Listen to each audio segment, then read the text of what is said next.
Hey, did you hear? Santa Claus isn't real. What? Whatever. I believe in Santa. Everybody knows Santa is real. Quit messing with me. That's not cool. It's gotta be true. They're probably messing with me. I want it to be true. It's gotta be true. They're just crazy. I believed it to be true. I believed it to be true. It's true, right? It's true, right? Could it not be true? Could I have been misled? Oh my. Welcome to the Adult Santa Claus Effect. We are back again from the Westport studio in the heart of Kansas City. This is the Adult Santa Claus Effect, where we come at life's divisive topics from a candid health and unity perspective and confront why we believe what we believe when it's getting challenged, and facing up to how we may have been misled and do not know all there is to know on certain topics. And we have a fantastic show for you in episode 4 today. The last episode I told you was the one I was looking forward to the most. That was on health and wellness. Well, this one I feel is the most important one of the episodes I had planned out, because this is on business and politics, which ultimately divide us so much. And to me, unifying this country and this world is one of the most important necessities for humanity right now. Some highlights of this episode: we're going to discuss America, where it was then, where it's now, the values, immigration, education. We're going to talk about taxes, where that started, where that's at, the oppression that taxes are. Banks, we're going to talk about the flows of money, central banking systems, more oppression there, of course. The military, especially what Eisenhower referred to as the military-industrial complex. We're going to talk about business, where we started, the importance of the local level when it comes to business transactions. And we're going to get into tariffs as well. That's definitely a hot topic of the day.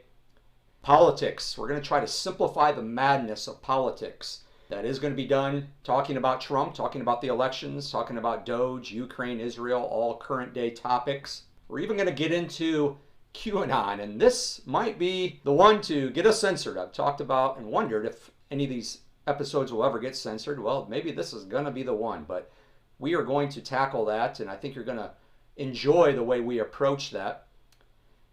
Then finally, we're going to talk about the climate, what's going on with our weather, and even guns. Stuff that, in my opinion, is not politics, but is always used to politically divide us. Ultimately, it all comes back to money.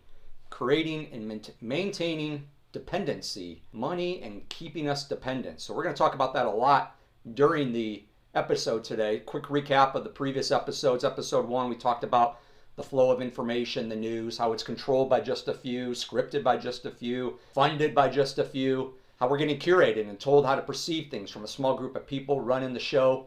We showed how we shouldn't come to an opinion just by a headline or what we hear in the news without truly diving into it, and how that news can be slanted. In episode 2, really, I just talked about my story, my experiences, how much I've seeked out knowledge, been blessed in my exciting life, experience seeking, truth seeking, how much of my life has been dedicated towards wellness and bridge building. I'm really proud of the bridge building part.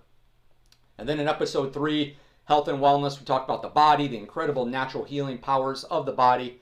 We learned a lot about big pharma, big food, big ag, a lot of adult Santa Claus effect moments on fats, cholesterol, salt, sunblocks, electricity, fluoride, even viruses, vaccines. And then we gave you the top 10 easiest and least amount of effort pathways to optimal health. So hopefully you tried some of those out. But ultimately in that episode, we really honed into how you must always be willing to consider evidence that contradicts your beliefs and admit the possibility that you may be wrong. It is such a joy to approach things in my life knowing that I don't know everything and that I could be wrong. It's helped me in so many conversations with people and helped me really look at all different types of topics and areas with fresh lenses. Remember, intelligence is not knowing everything. It's the ability to challenge everything you know, learn, absorb, and come to a well-informed opinion at that point. Ultimately, today we're going to be confronting more of that. Given this is political, we're going to often approach it from both viewpoints during this episode. So you'll hear me say a lot, some people say this and others say this. But first off, let me be clear. There's not two sides to every story, and rarely is there just two sides to every story. There is only two teams that we are playing on, though, here. This is we the people versus everybody else. This is we the people versus the world. So anytime we look at topics, we're going to try to come at it from a unity perspective and come at it from a what makes sense for the masses. What do we all agree on versus the world or some small controlling forces. So always remember that. It's not just black or white, red or blue. It's we the people versus whoever else. We are aligned on so many things. People talk about Trump or, whatever the narrative of the day is that gets them worked up. But yet in the same breath, they'll completely then tear up rich people and the government and everything else and talk about those rich people in the government, those controlling powerful forces. So we all are united knowing that rich institutions, controlling forces, certainly governments and authoritative governments are bad for us. But yet we let those little things try to divide us instead of focusing our attention on those root causes of those divisions. It's all the same people. Again, it's we the people versus the others. That's all it is. And we're going to talk about how we fled from those people and forces as the reason that people came to America, fled from Europe and all their places to settle here. So clearly put, anything or anyone trying to control us, make us dependent, make us fearful, try to divide us, cause us to lose certain liberties, or whoever financially benefits the most is the world. It is those powers versus us, we the people. The last episode mostly referenced fear when it comes to control and dependency. This one's a lot about money. Sure, there was money involved in the last episode too, a lot of it when you're talking about pharmaceutical industries. But in business and politics, it all comes back to money. Who is benefiting? Who's paying? Who has the keys to the purse strings? Who's getting the backdoor deals, etc. So in this episode, we're going to try to follow that money trail and confront our dependency on this episode titled Business in Politics, or Business and Politics, due to that money involved, which is why the title has a wordplay on the words and or in, because it really is both of them. So let's go. We're going to bust right through it. A lot to cover. Most of us found out from our friends that Santa wasn't real. They didn't walk us into it gently or try to make it be really drawn out. They just simply said, yeah, he's not real. And we had to go find it out if that was true. So we're going to kind of bust through it here as well. However, I'm still going to try to remain as compassionate and gentle as I can be when talking about all these issues and these Adult Santa Claus Effect moments. So first off, America. Then and now, the values. So let me first say, and just get this out of the way, when I talk about America, I'm really talking about modern day America, the migration of people here to America. I and so many people can acknowledge that there were people here in this land before us. You can call them Native Americans, you can call them indigenous, you can call them natives, whatever you want, and much respect to them. And their story actually, and their lives are much aligned with the true essence, the true spirit of America that we're going to be talking about here. They loved and really respected the earth. They knew about and appreciated and practiced the spirit world and a great spirit ruling over that world. They really had a lot of family values. They took care of the land so well, and they were really self-sufficient. So a lot of those are going to come up to us here when we talk about how America was founded from the settlers. But let me also say, I'm going to do this too. Everybody literally just needs to take a big breath. We saw this during Trump's first administration. We saw it again during the last administration. Opposite sides, opposite people, both sides, both people. And I was actually in both groups, which I'll talk about later. But again, take a breath. Know that it's we the people versus the world. Make sure you know who you're directing your energy towards.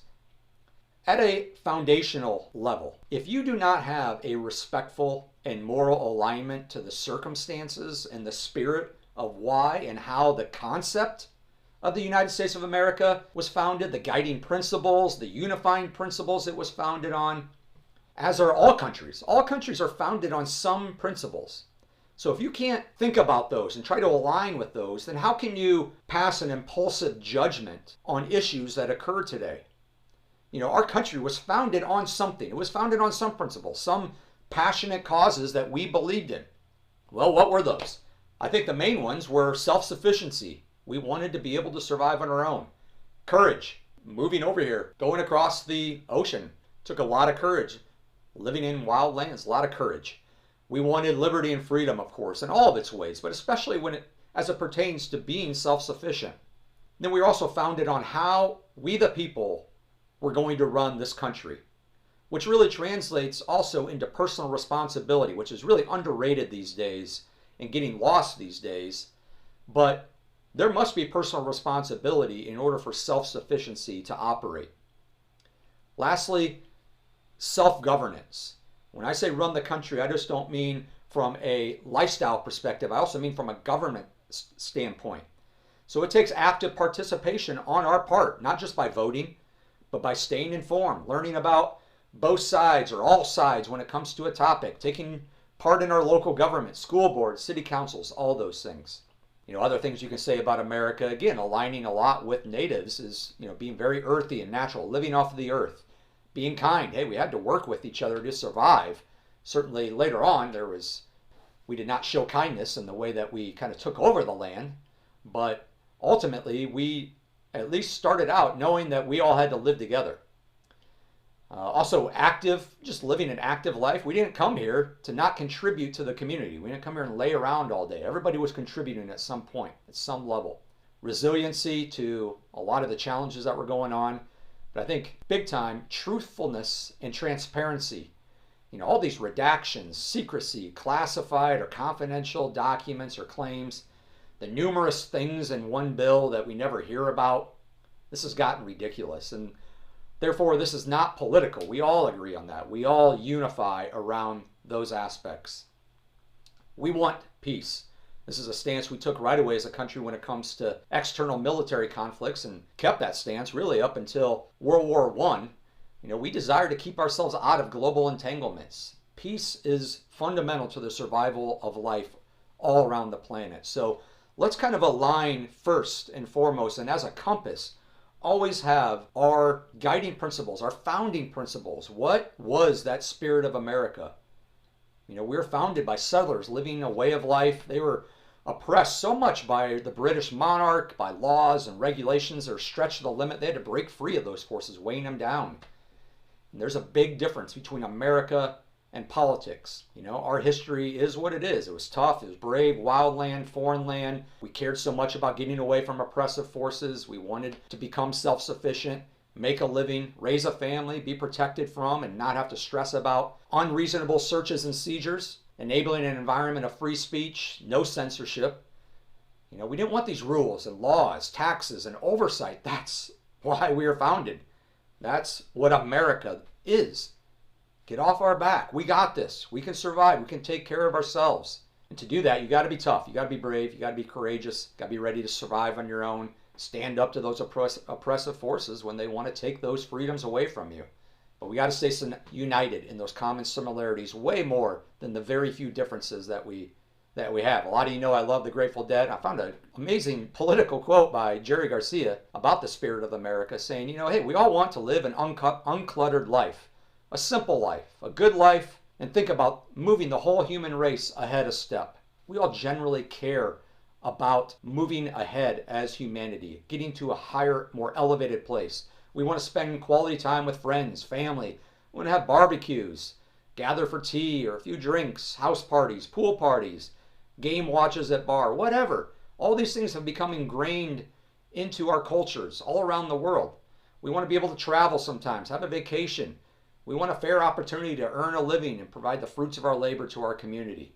So we have all those in common. We want a simple life. And Jerry went on to say that the idea of the government having power was really an illusion, a myth really that only took form because people accepted it. He said, quote, the government is not in a position of power in this country. And that's exactly right. Again, we were founded by knowing we could not relinquish our powers to a few people. The people, we the people, had to keep that power. So again, resonate with those founding principles as you measure your causes against those beliefs and that history so that you can more directly determine and focus on what you're going to fight for. You know, we have a storied history. We also have a storied Star-Spangled Banner, a national anthem that I'm going to put a link in here. It's a 12-minute dramatized version of how that came about. Really was from the War of 1812. We were getting bombarded by the British Royal Navy, Fort McHenry, and Francis Scott Key was actually out on a British naval ship watching that. And once he saw the morning come up and the flag still flying at that fort, he couldn't believe it. And then especially once he went to shore, walked into that fort to see what happened. And again, we were not founded by wimps. We weren't founded by weak people. We had strong people. We were convicted. We knew we had to fight for this freedom. We had to fight these oppressive forces. So if you want to say you don't like America or you're not proud of America, hey, you can be disgusted with today's government or a politician or a policy or decision. That's fine. That's totally fine. Accept it. That's politics. But to say you don't like America, the concept of America, that sends a low vibration and a confusing message. You know, where are you directing your energy? Who are you really fighting against here? So make sure it's against those forces that control, tax, oppress us in that game of life, you know, that we the people are constantly battling out against these controlling forces. There's no true freedom to live a peaceful life in a civilized world without the concept of America. America was essentially the evolution and escalation of the Magna Carta and the struggle, the age-old struggle of we the people versus the rulers, the controlling forces, the most powerful people behind the scenes, whatever you want to call them. You know, once we came out with the Declaration of Independence, it really started there. The whole world admired and followed us. And to me, that's why the Declaration is the best definition of what America stands for. You know, what is America?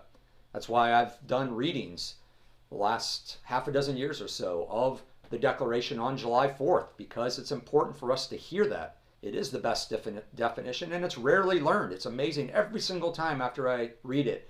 Somebody says, you know what, I don't think I've ever heard that before. I've never really known what was in that. We rarely teach that.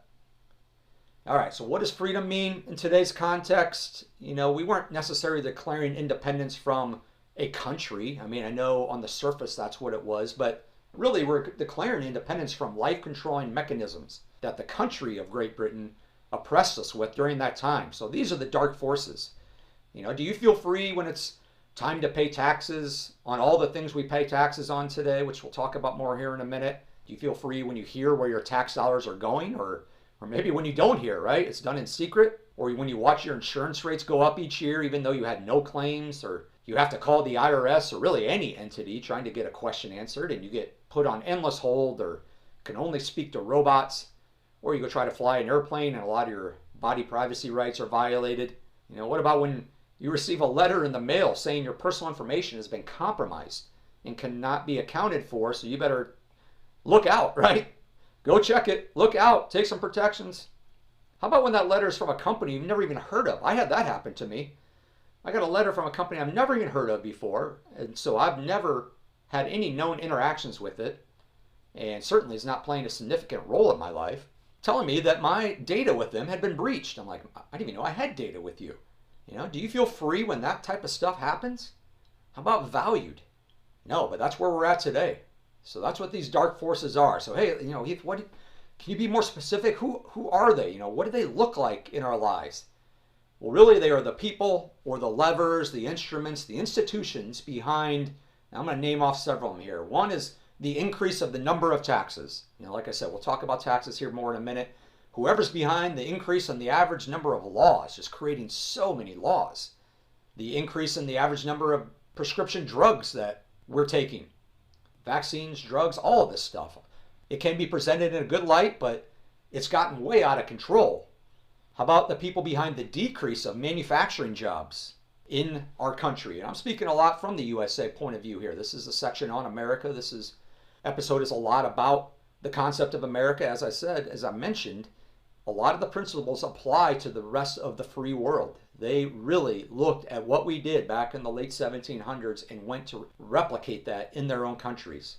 Those dark forces are also behind the decrease of independent farmers from back in our country's founding to present day. Now there's only a very few who control our food supply, and there's a lot of restrictions on farmers selling their own food. That's not good. Also, very alarming, a quick side note, is I learned the suicide rates among farmers are the highest of any profession, and in some statistics, even higher than veterans. That was a big Adult Santa Claus moment for me. So I have some links about that. Again, there's a lot of links here that will go in the show notes. Please check that. Look it up for yourself. There's a lot of research that goes into these episodes. I'm also putting a link to the great episode, God Made a Farmer. It's about 2 minutes long, just talking about how important farmers are to the way of life on this planet. Those forces also are behind the decrease in small businesses, right? Decentralization. They want centralization, and they have ever since we started our country up until today. So there's been a big decline in small businesses, a huge increase in monopolies, large centralized multinational global corporation, mergers, acquisitions, all of that stuff. I think we talked in the last episode or earlier episode about, 3 companies basically own every other company in the world: BlackRock, Vanguard, and State Street. And there's a video I'm putting in there that a guy shows his interactions throughout every part of the day with whatever we normally do. It engages with a product or a service that one of those 3 companies or all 3 of them own, as well as a decrease in the importance and strength of small town communities, which I'll talk about in the business section here later. So they want us dependent on them. They've hated America and our values of not wanting to be dependent, wanting to be independent, wanting to be able to survive on our own. They want to control us. We the people do not want a few making decisions for the masses that go against our guiding principles, and we have allowed that to happen. William Faulkner said, "We must be free not because we claim freedom, but because we practice it." It takes practice. We must maintain that American spirit, that decentralized, we the people, local governance, efficient governance, not bloated, not excessive, be a country ran by the people, so that any institution that has vast authority is not voted on or regulated by we the people, like the Federal Reserve or CDC, FDA, that if they ever go against core American principles, we must really take a real hard look at them, at their existence, at their reach in our lives today. We're also founded on states. Again, decentralization, local communities, states. We weren't founded on creating a big centralized federal government. In fact, the original foundation of the government structure is that the federal government was very small, very administrative in nature, that the president really just had a very small administrative role and not the huge all-powerful chief executive hierarchy role that it's become, especially these last 60 to 70 years, and really even about the last 200 years. Back then the states, they ruled themselves. We were the United States of America. It's really important to remember that. They had their own currency, their own laws, commerce, traditions, cultures. We knew the dangers of centralized power and centralized currency. But like I said, most of all, we wanted liberty through self-sufficiency. So ever since then, centralization has been ramped up. Central banking systems, global structures that appear on the surface like they're about peacekeeping, but ultimately they start directing the world. The United Nations, the World Bank, the IMF, the WHO, NATO, and then you get those secret societies as well, the CIA, Mossad. All of this stuff is not what we were founded on. We were not founded on secrecy in the sense that we would keep it from we the people. Everything had to be out in the open there. We'll talk more about that. So that's kind of our values. Now, when it comes to immigration, which is definitely, obviously, a very hot topic right now, it's important to start, again, from a unifying perspective. We are, of course, a country of immigrants. We all came here, unless you were a native here before. So we're a melting pot of people who share the same values and just want the freedom to express those values.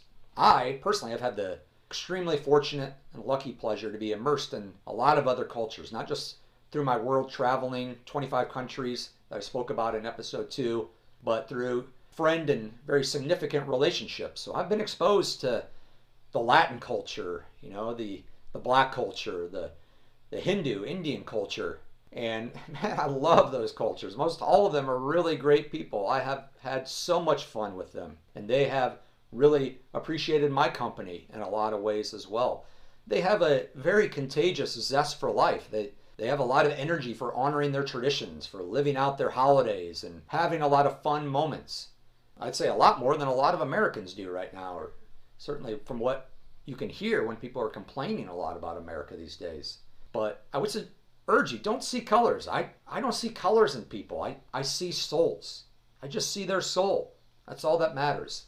So I believe in culture. I believe in checking out other cultures, living abroad. I feel everyone should have an opportunity, should do it. I think it almost should be funded if possible, which is tough to say because we're talking about getting away from large funding mechanisms, but everybody should have an opportunity, a month, 3 months, 6 months, a year, whatever, to go to a different culture, a different country, experience that, hear different perspectives, meet other people, see what life is like elsewhere. Everyone should do that.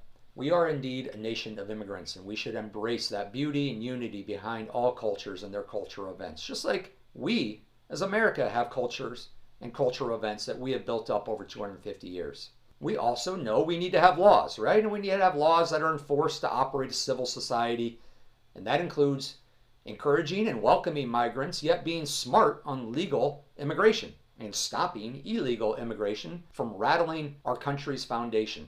All immigrants should respect American principles and laws. Why? Because why not? Otherwise, why did they move here? If they don't believe in the principles and the laws of America, why are they choosing America to move to?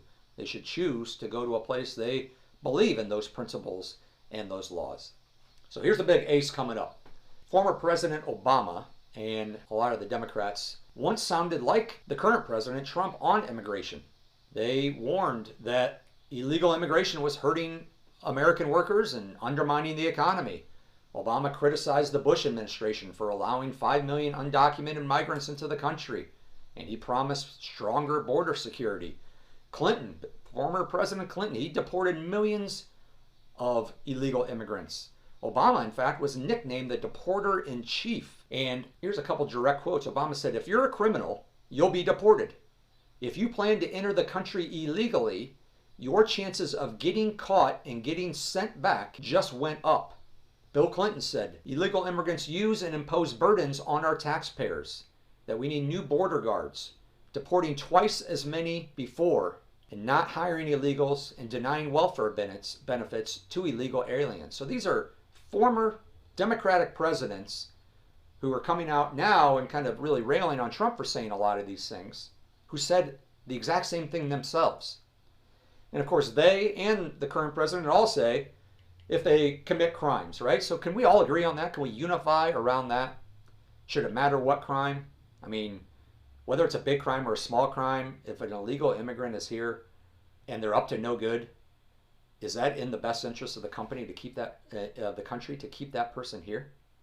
Another thing former President Clinton did in 1996, he signed the Illegal Immigration Reform and Immigrant Responsibility Act of 1996, which under Section 302 states that illegal aliens can be removed from the United States without further hearing or review. So this is coming from something President Clinton and that administration put into place.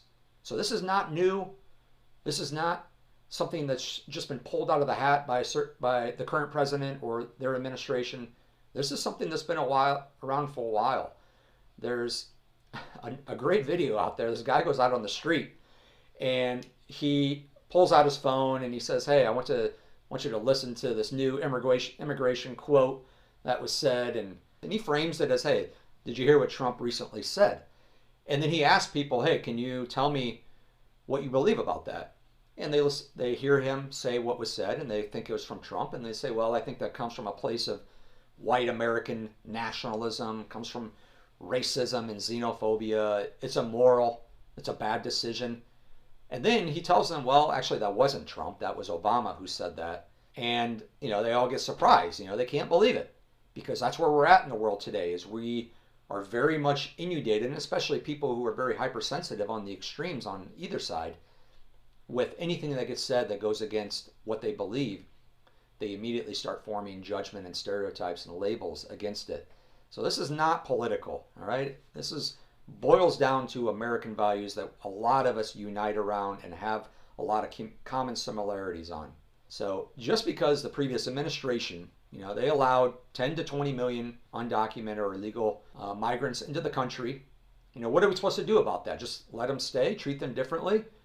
I don't know. I mean, I'm not going to sit here. This isn't about debating what the best option is, but, something should be done. And lastly, most importantly, migration is good. All times, this whole world has had migration happen to it ever since humans have started roaming the earth. And we can all unite around how there's a difference between a culture immigrating to a country versus, taking over that country. So no matter what culture it is, I don't care if it's Muslim or Latin or white, any mass migration without assimilating to the culture that you're moving to really risk eroding centuries of the civilization and the culture that was built there, which makes it framed more as a cultural colonization rather than multicultural enrichment. So again, let's focus on multicultural enrichment and respect for and adherence to the founding principles of a country that you're choosing to move to. All right, education in America. Our founding fathers were very educated. I mean, extremely educated. They spoke different languages. They read. They were literate in different languages, which to me means that I've always said our president and really all of our elected officials should be some of the smartest cats around. I'm not just talking about book smarts. I'm talking about critical thinking, intelligent analysis, composure, mindfulness. And that any politician who doesn't really display that seems to me very questionable of how they got to that level and how they're operating, making decisions that are in the best interest of the foundational principles of America if they can't come at it from those angles and maintain that composure as they do. So we should seek to measure by and judge on the intelligence of our leaders, especially when it comes to common sense, and especially as we walk through it ourselves with our own intuition and align it up with ourselves. Another quick ace. We were not a country founded by old white guys, all right? They were not old. In 1776, so the year that the Declaration of Independence came out, the war's going on, we're fighting for our independence. George Washington, Thomas Jefferson, and John Adams were 44, 33, and 41 years young. I mean, heck, even 13 years later, when officially our government started in 1789, G-Dub was 57, Washington was 57, Jefferson was 46, John Adams was 54.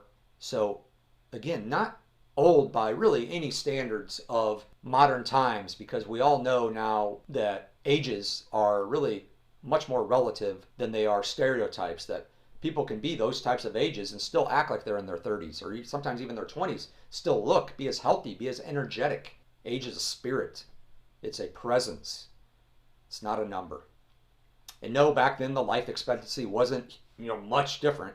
It was about 10 years different than what it is today. It was somewhere in the 60s. So, maybe back by then, were they kind of old? Sure. But by today's standards, were they old? No, not at all. But anyway, back to the educational side. The founding fathers, the founders of our country, knew how important education was when it came to running our country, electing officials to run our country. The Postal Service, we touched on that in episode 1. They knew how informed citizens are at the heart of informed democracies. The U.S. mail system and the Postal Act of 1792 were enacted to ensure that we kept informed, that we stayed informed, and they best counteracted censorship efforts that the British Crown used against political opponents. It was always about more information, not misinformation, just more information. George Washington also said in his farewell address that it was important to give force, that public opinion should be enlightened. In other words, make it a priority. They want us to stay informed. They want us to be active, at least with our one House of Representative and our 2 senators. If not, go to our school board, go to our city council, participate there as well. They fought against those controlling forces that wanted us submissive, compliant, dependent. We, the people, did not want that. We cannot have that for our republic to function. Something that's been a hot topic recently is cutting the Department of Education. Some people are like, hey, look at that abuse of power. But again, think about what's happening there. We are telling a certain part of our governance that has become bloated and centralized and controlled by just a few in Washington, D.C. We're giving that back to the states, to a more local level. We're giving more control, more agility, more adaptability, more voice for you, more voice for us, more voice for we the people, voice on the curriculum. What gets taught? Why is the Declaration and the Constitution taught more? Why isn't home economics taught more? That used to be a class. That's not really a class anymore. Real life skills, along with real standards when it comes to math and science. A lot of those standards have really been diminished. Children of this country, they need to be taught the truth and the best things about America, but really the well-rounded truth. We shouldn't hide from the fact that we settled across this land and we were very cruel to the natives that lived here. Sure, we shouldn't hide from that, but we also shouldn't hide from how great those founding principles are that we were founded on. And when kids come out of school, they should be as fired up as can be for America. So fired up, you got to. One of the links you got to go check out is this link of a 10-year-old girl, and she was an Asian girl, just a really cool, awesome girl. This is going to bring a smile to your face, who sang the national anthem with such spirit and passion and talent. She had an incredible voice as well, that it makes you think this is what kids should feel like when they're out of school when it comes to their perception of our country. So I'm going to put that in the show notes as well. But a lot of our schools, again, you talk about how it needed to be readjusted. Our school systems were spending $15,000 a year per student. And most of that money wasn't going to teachers. Since 2000, 25 years ago, the American public school system has seen an 88% rise in administrative staff. Meanwhile, when the salaries are adjusted for inflation, teachers are making $3,644 less than they were a decade ago. So the total cost of education has increased, but are we getting smarter? Are our test scores getting better? Do we feel like we're putting out a better intellectual population to the world? I think that's a hard one to come to. I think a lot of us can realize that's probably not the case. So we don't have a funding problem there. We have a resource allocation problem, and we've fallen behind. And many teachers will tell you that the standards have been lower. Therefore, the expectations and the kids, they're just not showing up to school with the attitudes and the energy that respect those standards, respect what's being asked of them or should be asked for them. They're not respecting and loving our teachers, which, granted is tough for kids to do, but big shout out to teachers. They are the best of the best people. They have tremendous patience. They're getting asked to do so much, and especially, I guess, a lot when it comes to taking care of kids, which is not what they're supposed to do. They're supposed to teach kids. And they're caught up in the system, just like doctors are really kind of caught up in that medical system we talked about in episode 3. But we should not look for our teachers to raise our kids. That should be happening at home. We should be making responsibility personal at home, which should apply to all child raising aspects. General life skills, respect, maturity, supporting and encouraging curiosity. That should start at home and then be propagated in the school environment.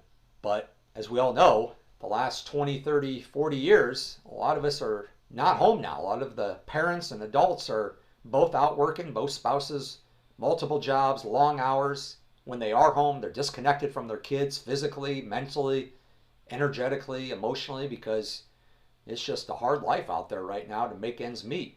So think about that impact of how that impacts the children, impacts the school, and then impacts their learning and each new generation that comes out into the adult world and starts to assimilate into our society.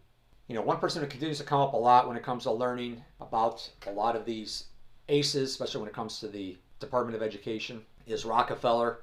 In 1911, the Supreme Court said he violated antitrust laws, so he broke his company up into like 30 or so companies because his one company was violating antitrust laws, the Supreme Court found. And so that's when he started, one company really went after education, another one really went after medicine, which we talked about in episode 2. Again, one person or a few people should not be making decisions for the many. And that's why bringing education back to a more local level should be a good thing.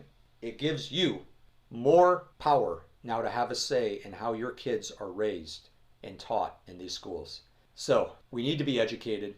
We need to have control in how we're educated. And we need to guard ourselves against any oppressive forces that may try to control how we are educated. All right, taxes. Our country, when it was founded, had a revolt on a 2% tax on a breakfast beverage. I mean, an all-out revolt that is etched in history, right? The Boston Tea Party.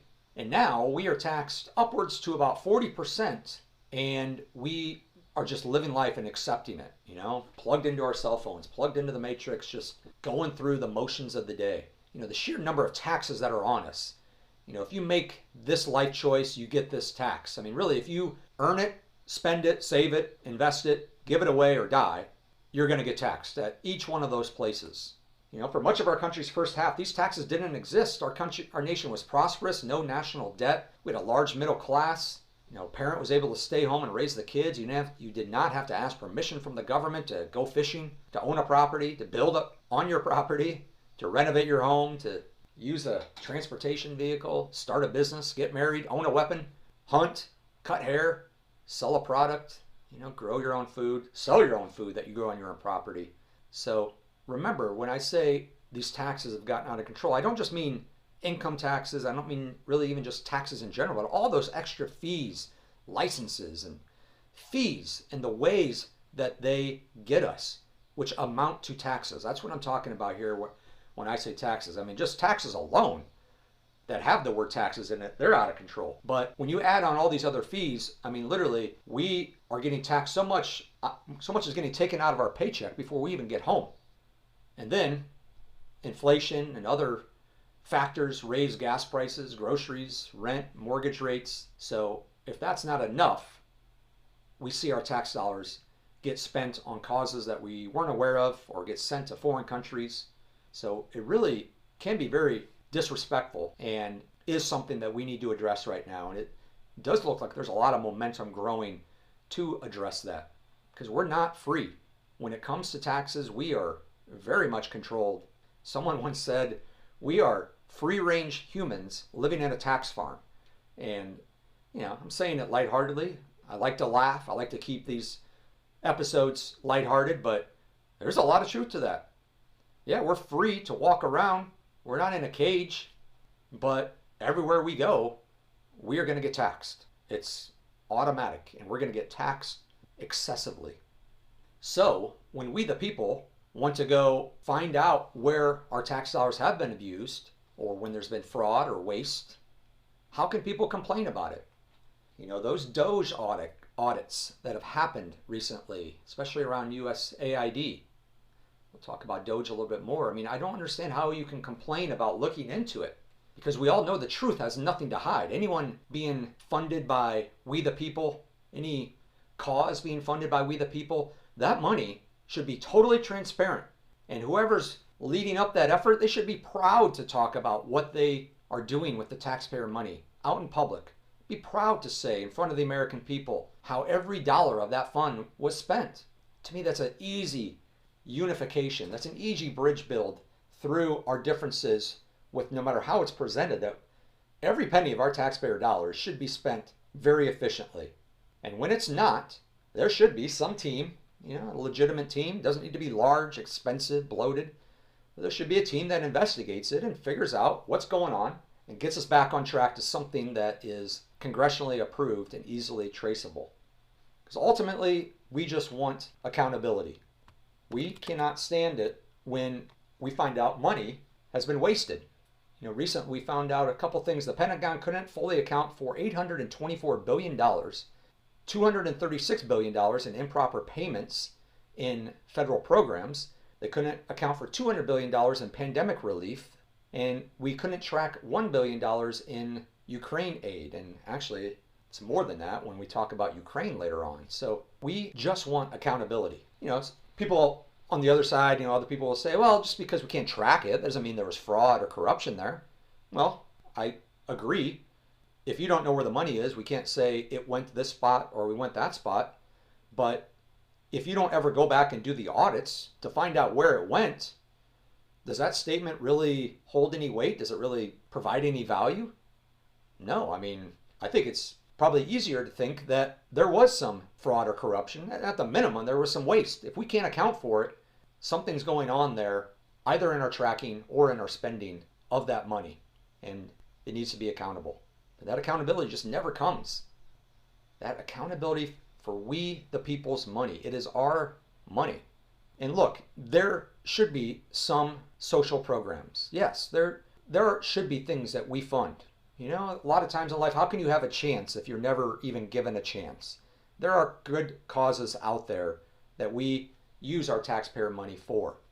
A lot of programs, and even to a lot of extent, you know, welfare, EBT, food stamps.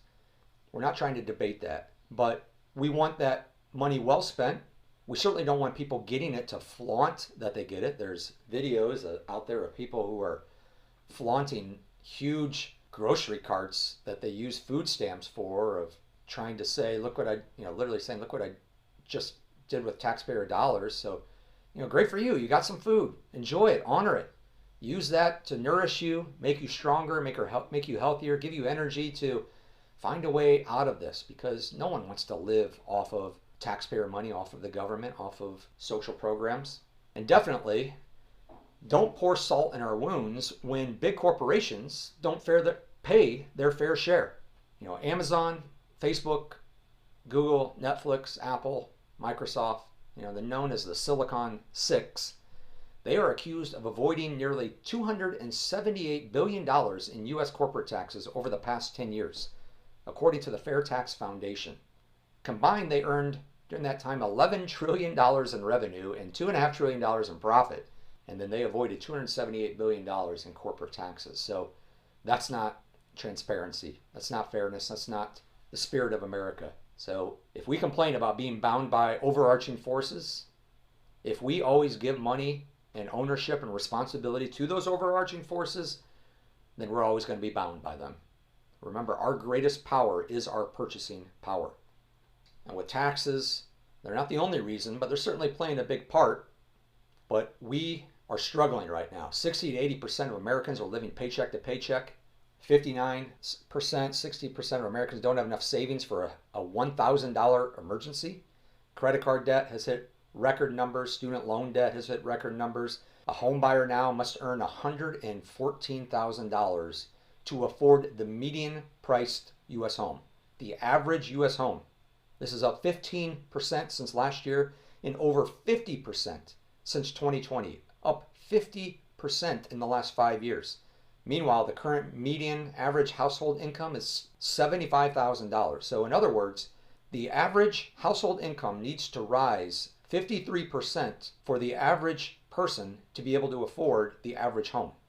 And even then, 50% of the people would still not be able to afford a home. So home buying is really becoming a luxury. You know, home ownership, once called the American dream, is really in jeopardy. There's a huge rise of investors, often foreign investors, buying all the single family homes and large multifamily properties, building these rental neighborhoods. So they're dominating the real estate market right now. A lot of that American dream is looking farther and farther out of reach. Instead, it becomes more of a corporate landlord standpoint, and a lot of those rates are putting people out of reach from being able to rent out a property. I've seen a lot of videos of people in their cars, living out of their car, crying, saying they have a decent job and they still can't afford to live in where they're at. Then we have property taxes and other tax. You know, you don't actually own the property you're on. You may buy your home, you may think you bought the land, you paid for the land, but you always have to pay property taxes to the government for owning that land. And property taxes keep going up. So home ownership really actually is an illusion.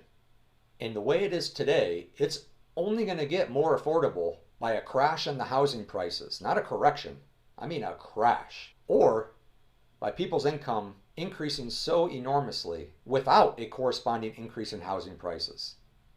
Which one of those do you think is more likely to occur? Do you think people's income are going to increase so much and the housing prices are going to stay the same? That seems really, really difficult for me to see right now. So something's got to happen. The U.S. now has a record in household debt. We talked about student loan debt, credit card debt, auto loans, mortgages, trillions of dollars. I'm talking 30 plus trillions of dollars of all of those. The average house payment has now hit $3,000 a month for the first time in history. Borrowing more debt is not the solution. Spending on causes that are absolutely not critical is not the solution. And putting more money into the system is only going to produce higher inflation. So this is unsustainable. We were never meant to be taxed so much. We wanted to get away from taxes. Remember, we did not want that burden on our shoulders. We fought a revolution because of a 2% breakfast beverage tax, which leads into banks. Speaking of how more debt is not the solution, central banking systems are the most powerful engine in controlling the world.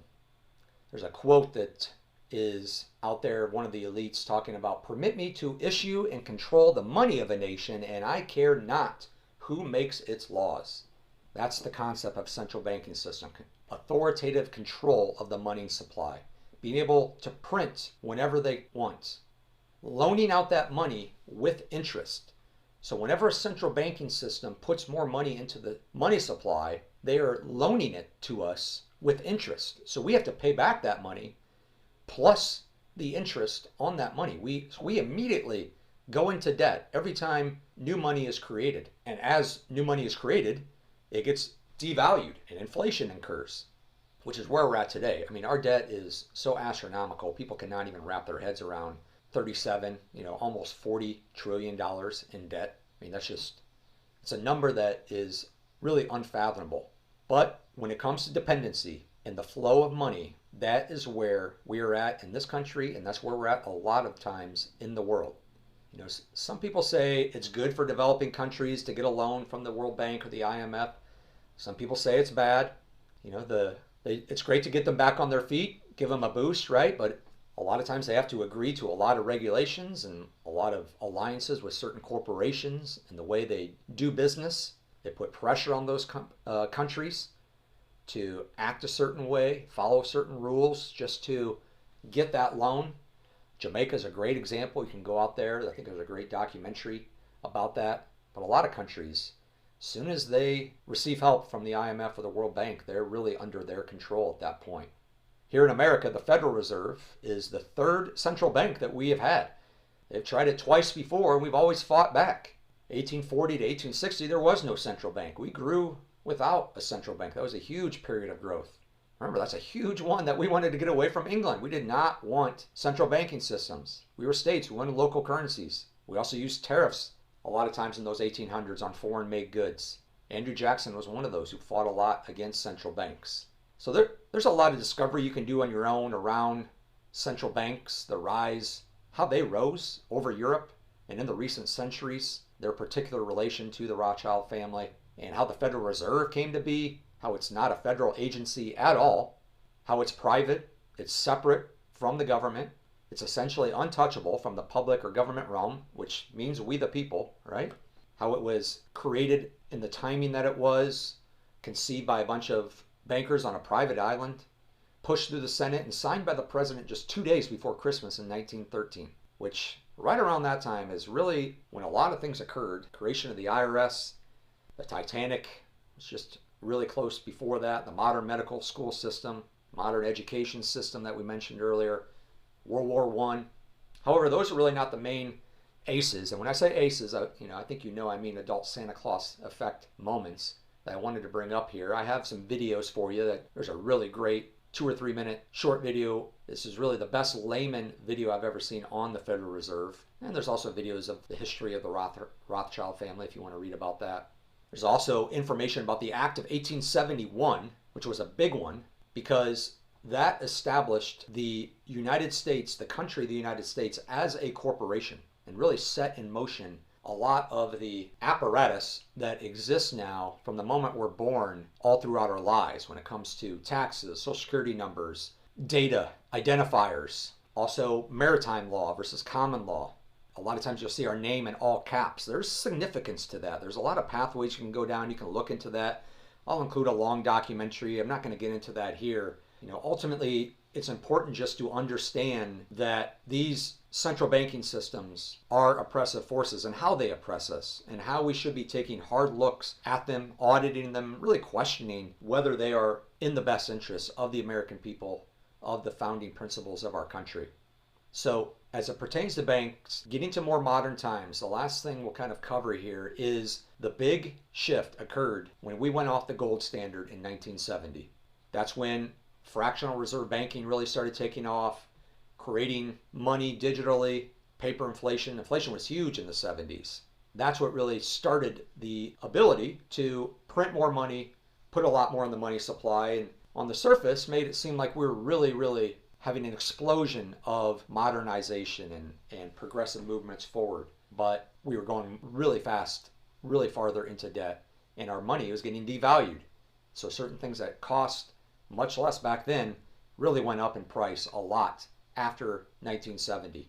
There's a great video I'm including here about paper money, which is our money. It's paper. It's fiat versus gold. And if you bought a $5 gold coin back in 100 years ago, and you compared the value of that $5 gold coin, which is all made of gold, versus a $5 paper bill back then, what that would buy you today. And so there are assets that exist, which is why we had a gold standard up until 1970. There are assets that help us to control our money supply, which is important in order to reduce inflation and not have rampant debt. So there's a lot to be said there about tangible assets versus a fiat currency asset. It's only going to get devalued over time. The Federal Reserve, central banks, our money is only going to get worth less and less over time, whereas a tangible asset is only going to increase in value, like gold. Our 401ks, they are not designed to make you wealthy.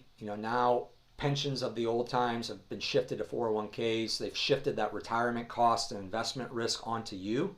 And really, it traps your money. You can't do anything until you're 62 or 62 and a half. It's a weird number. So that was also done around that time as well, and certainly much more prevalent today versus the old school pension systems that did exist. Bottom line, when it comes to banks, taxes, we have rights. We have rights not to be burdened. Free rights that are given to us, especially here in America.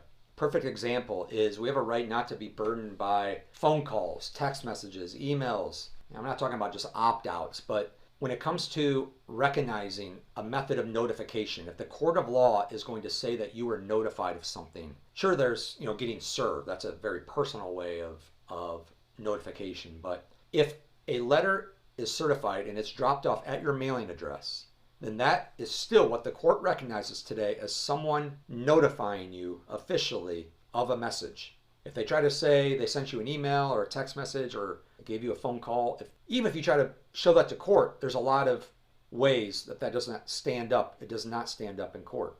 But a letter being delivered to your address still is the court method for recognition that you are notified on something.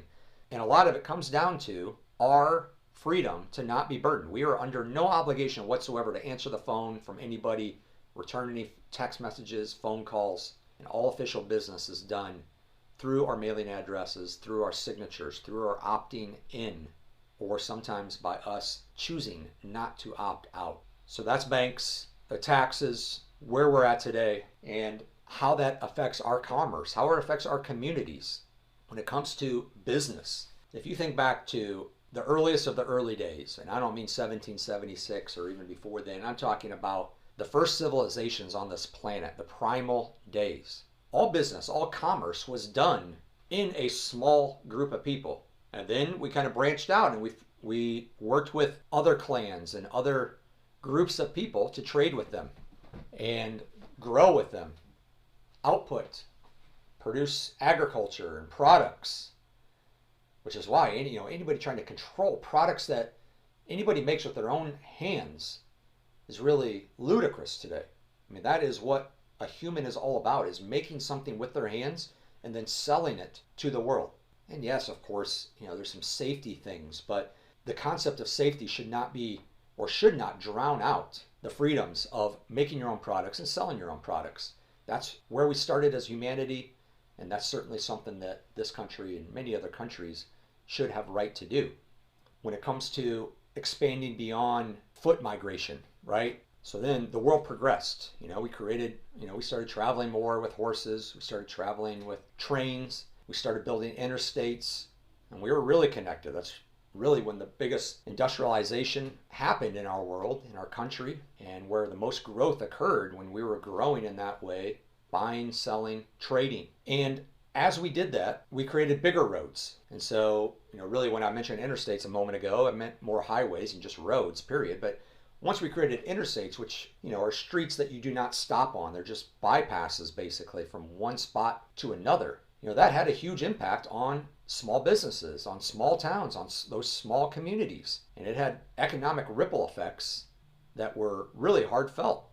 And when you combine that with where we're at right now, with really about a half a century of a lot of offshoring of jobs, outsourcing of jobs, deindustrialization, what do you think was going to happen? I mean, our economic landscape in this country is in a very tough situation, really in the whole world. But that was just natural when we reduced the methods of commerce that we had built upon and evolved from the moment of time. Losing that hustle and bustle and beauty and strength and synergy of the small town economic significant strength and culture. I mean, just think about what's happened to small town Americans, small town all over the world. Why can't there be pride for those small towns and making products in those small towns and selling those products in that town, in that region, in that area? Why not support any effort to bring back manufacturing to the USA? Well, it's because we get drowned out a lot, especially by lobbyists. The amount of money that big businesses spend on lobbyists, those big companies that we mentioned earlier, Amazon, Google, Facebook, Microsoft, they dropped $61 million last year, not on products, not on politicians, on lobbyists. They hired over 350 lobbyists. That's one lobbyist for every 2 members of Congress. One to wine and dine them, one to rewrite the laws, help them fight lawsuits, delay regulations, keep their interests safe, keep their monopoly safe, the control they have on our economy right now, which is why their stocks continue to go up and these continue to have a lot of success. Beyond the fact they do put out products that we need and use in our life, we choose to use, and a lot of times do need. It's part of a digital revolution that we're in.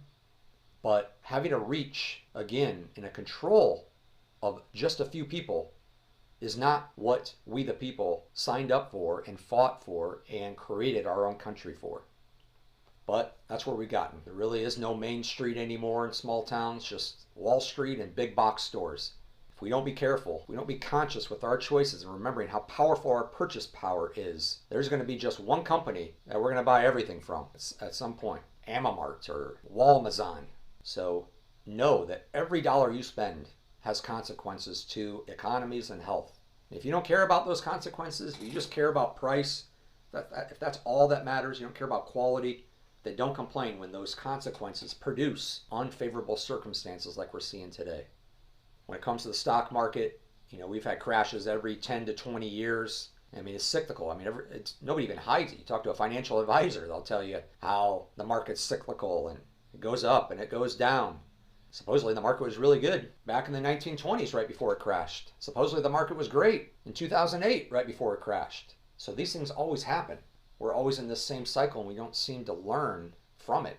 And then most recently on tariffs. And I'm not gonna go deep into this, but I'm going to come at it from, to me, what is common sense, and again, what is unifying. First off, none of us are experts here, and neither am I. I'm not an expert, and most all of us are not experts on tariffs, even though we get so worked up about it, right? A lot of people just really lose their cool and get so passionate about these tariffs that are going on.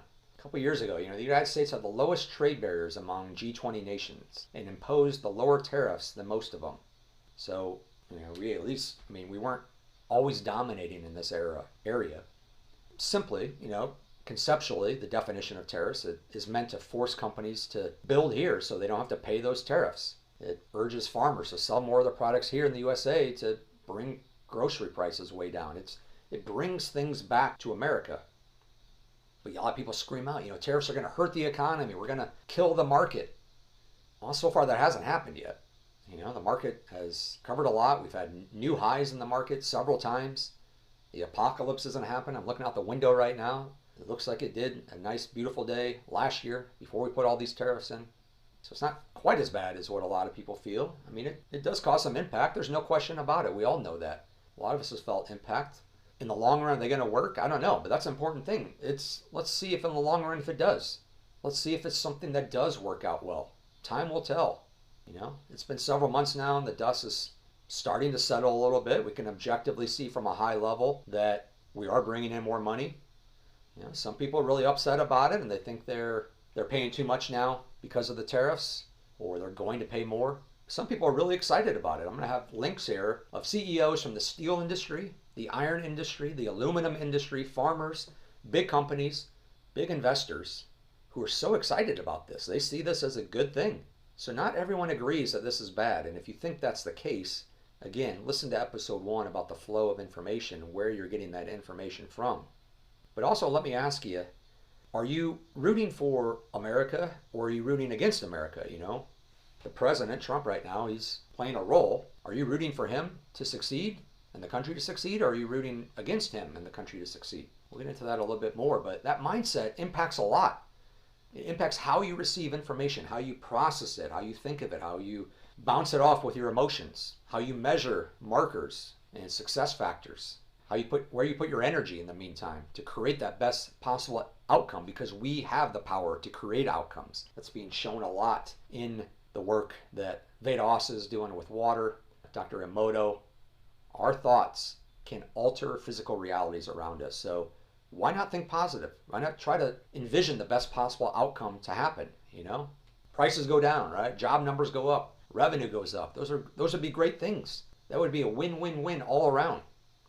So ask yourself, are you rooting for America's success in this moment, or are you clouding your motives with a lot of emotions on a person or persons who are behind certain decisions? It's really important when it comes to business. And as we transition between business and politics, because we know that they're very closely intertwined, we're going to touch on something that also transverses them, and that is the controversial Q. So this being a podcast that is fearless and openly talking about subjects, yes, we're going to boldly, briefly, and fearlessly take on and look at this controversial topic, because it really plays a role in what we're talking about today. First off, it's important to note that there is a police force type of section of the NSA, the National Security Agency, that's called Q. It's a real thing. CNN talked about it back in 2013 when the Edward Snowden story broke.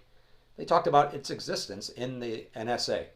I'm including a link in here that you can watch about that clip from CNN. So when it first came up, I'll admit I was scared about it too. It seemed dark. I didn't know about it. It seemed unknown. Anything you don't know about. And of course I was hearing that it was dark. Oh, don't go there. That's strange stuff. I was scared about it. I've had to learn more. I have learned a lot more about it. I've realized asking someone if they believe in QAnon is like asking if someone believes in Reddit. It's a message board. It's not a Bible. It's not a policies and procedures document. Certainly not a manifesto. But there was this person on this message board that called themselves Q. They put out a bunch of messages, about 5,000 messages from 2017 to 2020. Because the message board was anonymous, the members of those boards were referred to as Anons. And so there is no such thing as like QAnon. It's two different things. And those people would read the messages on the message board, and some would look farther into the message content, get interested in them, research them, want to understand them more, maybe want to share what they learned. And sometimes they didn't. They weren't interested in it.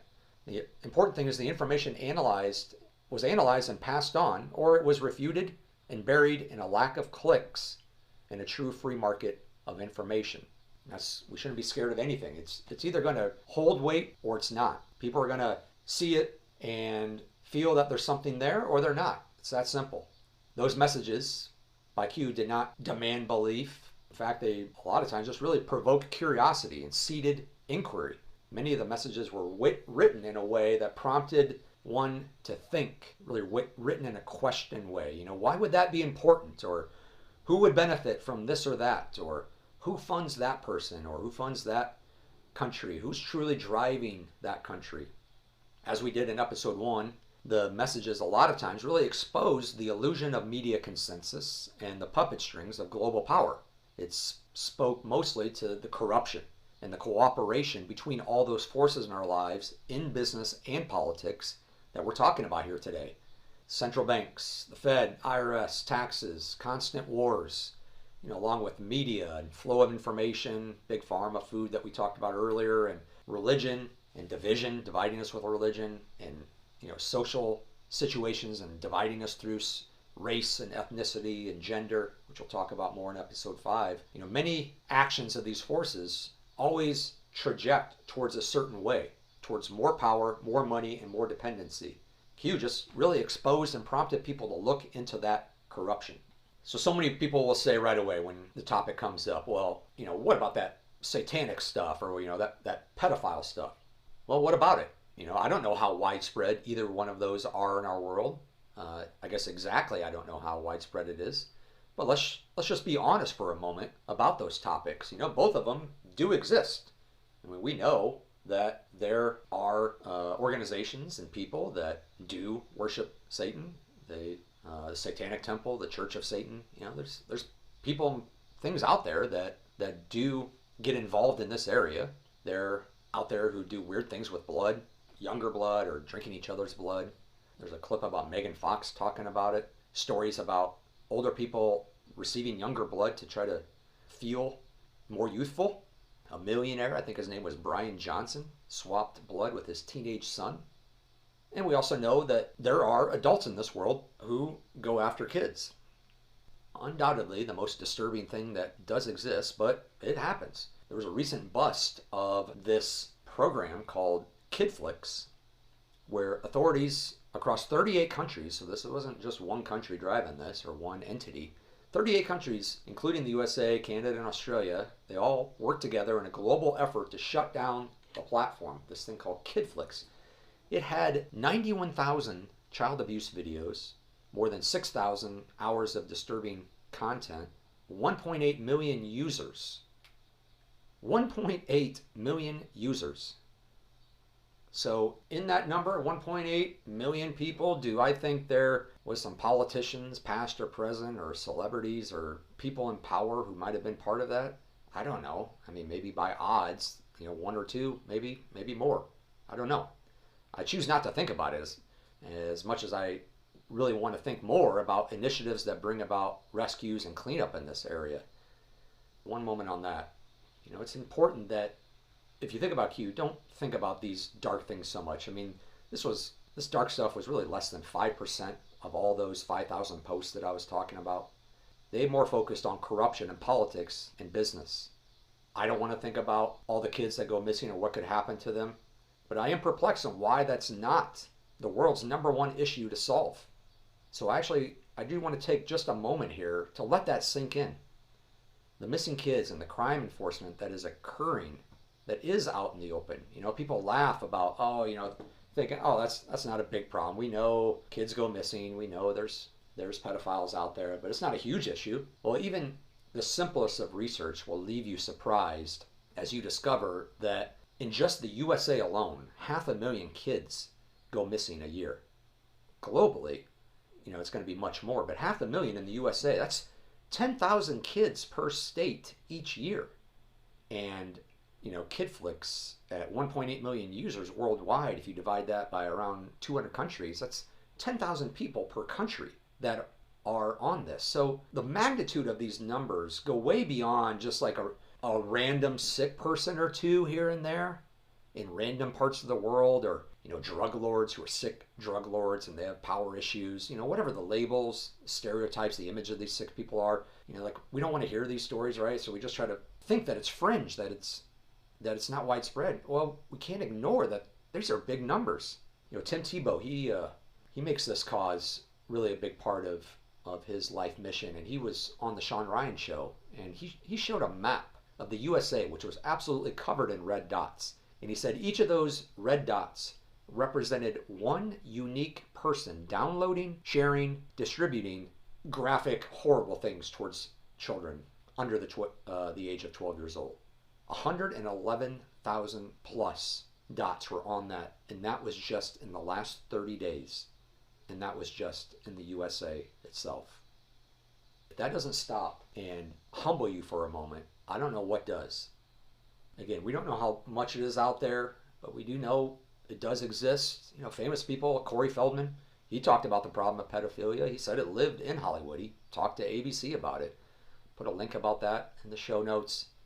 So, to think something grand scale is going on here, that's demonstrous. And many people don't want to think about it. It's so terrible. right? To think that could be something big going on there.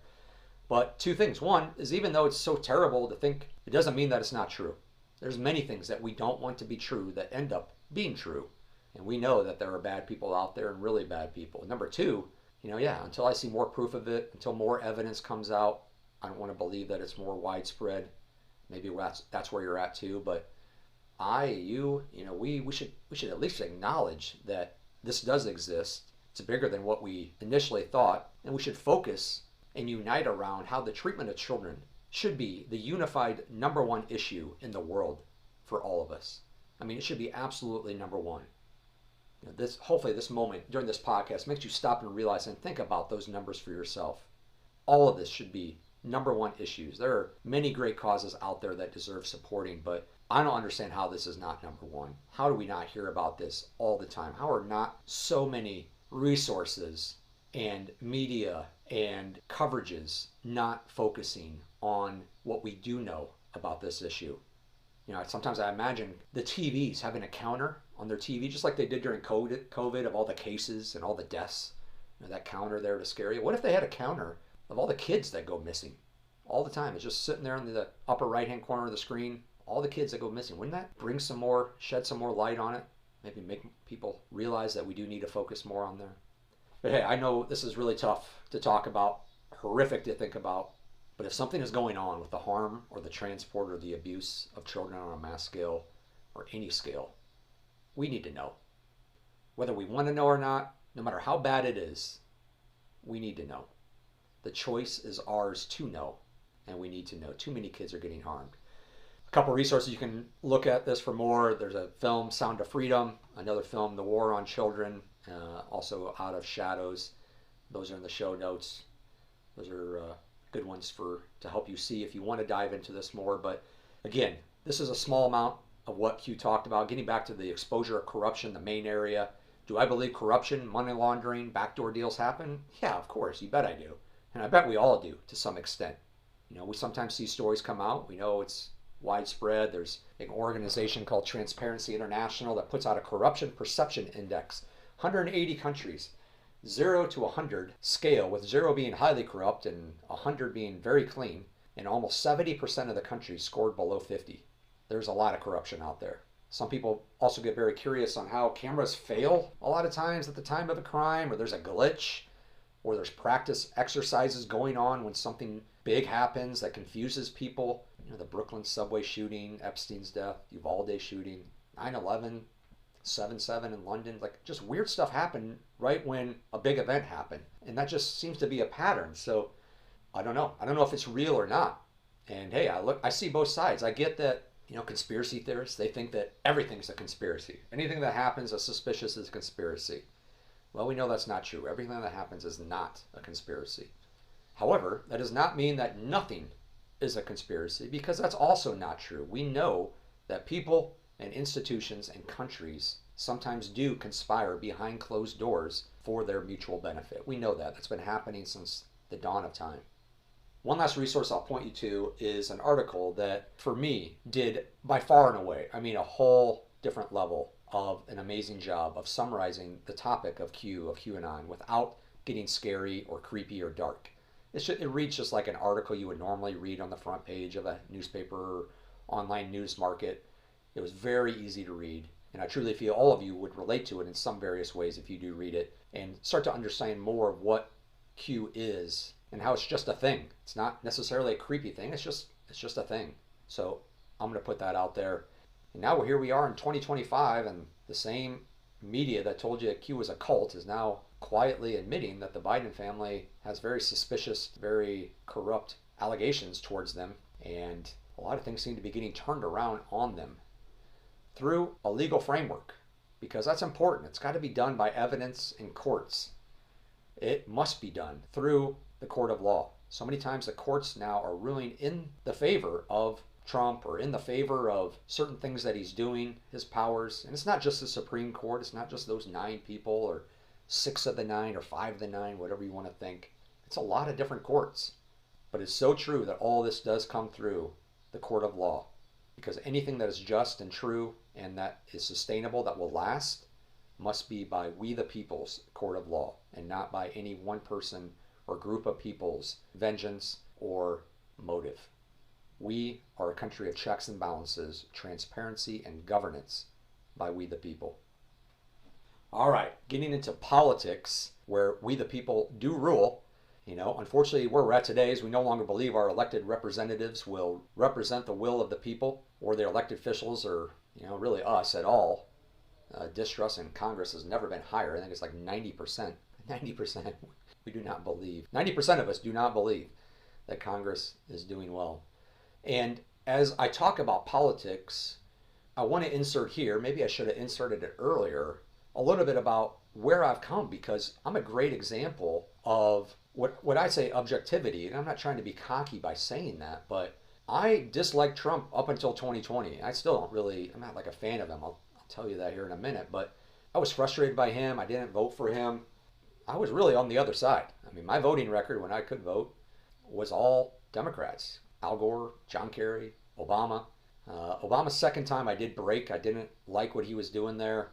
And that's when I really started to see that it didn't matter who was president. It's all the same. So I at least wanted to get away from voting for a Republican or a Democrat. So I don't remember who I voted for in 2012. I think it was the Green Party, and I think the Green Party again in 2016, and then the Libertarian Party in 2020. I just didn't want to go to Republican or Democrat. I couldn't stand either party. But I didn't vote for Trump, and I really didn't like him at all during his first term. I was kind of swept up in a lot of what a lot of you are swept up in right now. Also keep in mind that both Trump and RFK Jr. used to be Democrats. I mean, they literally used to be Democrats, and they have switched and disassociated themselves with that platform, those people, and those operations right now. I still consider myself very environmentally conscious, still green in a lot of ways. We will talk about climate change, so there's a lot we're going to get into there. But, I bought an electric vehicle in 2017, 2018. I bought the movie Inconvenient Truth for all my family one Christmas. I was so moved by it. I'm like, oh, everybody needs to see this. So I was definitely someone you would consider on the left, all right? Very much so. And look, I've told you before, and I'll say it again, I'm not a quote fan of Trump. And here's several reasons why. Here's real reasons, critical reasons why. I mean, first off, he arguably is the most egotistical man on the planet. He praises himself way too much, and certainly often speaks in ways that are divisive, and therefore, in my mind, loses crucial opportunities to unite people under common principles and policies.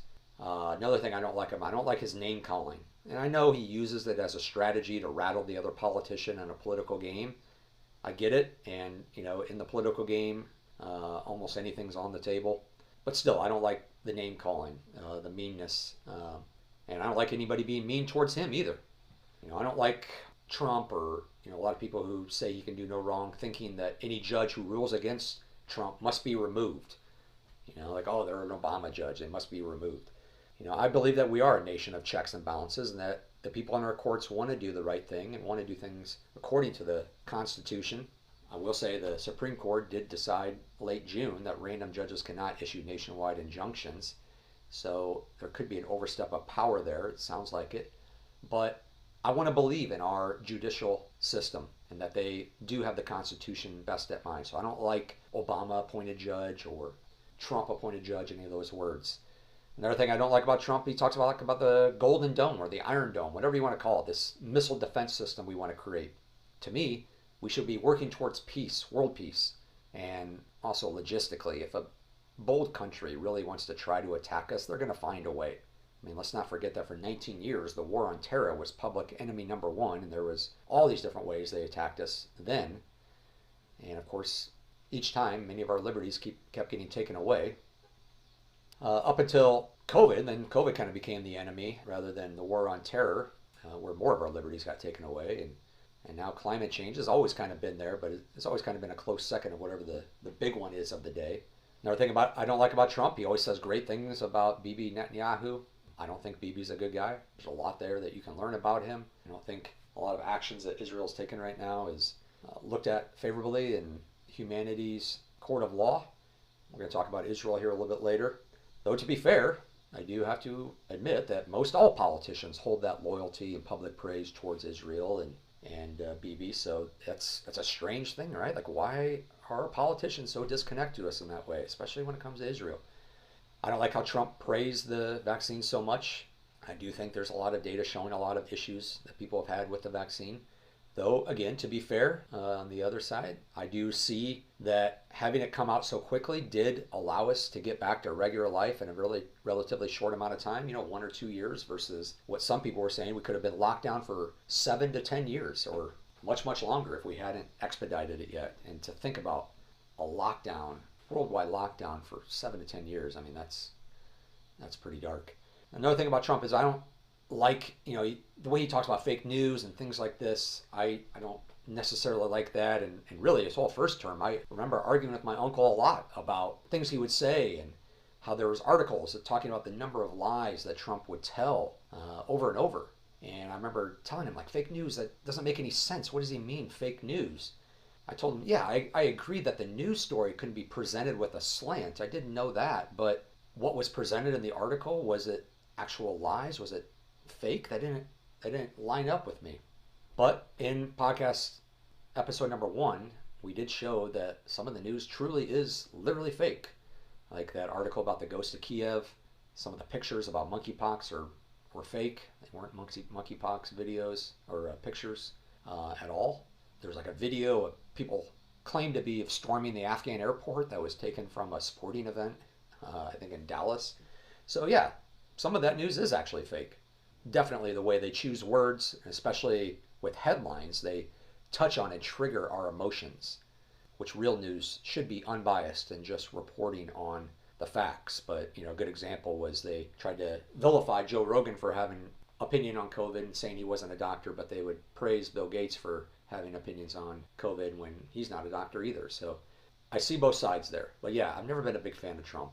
But beyond that, beyond those things I just listed there, I think a lot actually is kind of misinterpreted about the man Trump. At least from what I've learned and seen over the last few years of other articles, stories, and videos. How he doesn't get credit for good things or the good people that back him or when he has good policies or intentions.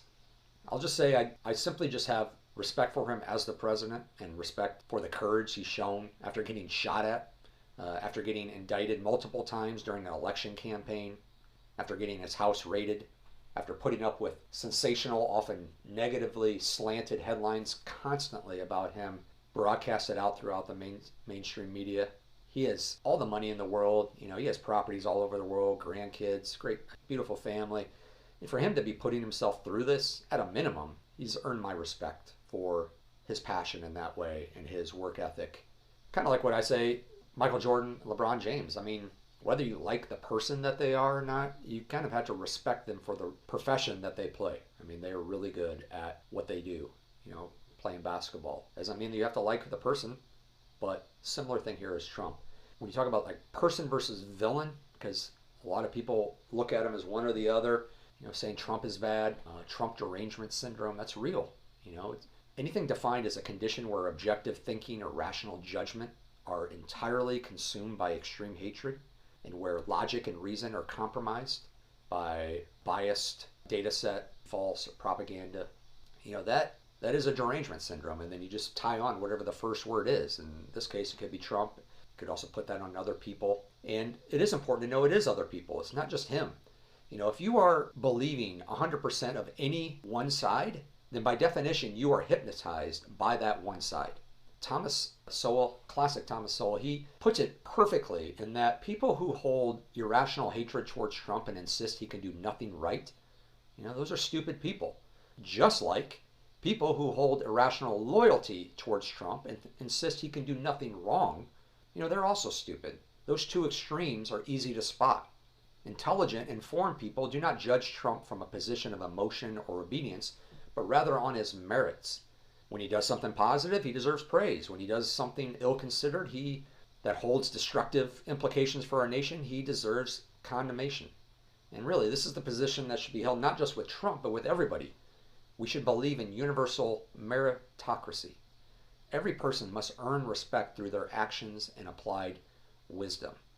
We talked in episode 1 several times throughout this podcast that you can want something to not be true, but that does not make it true.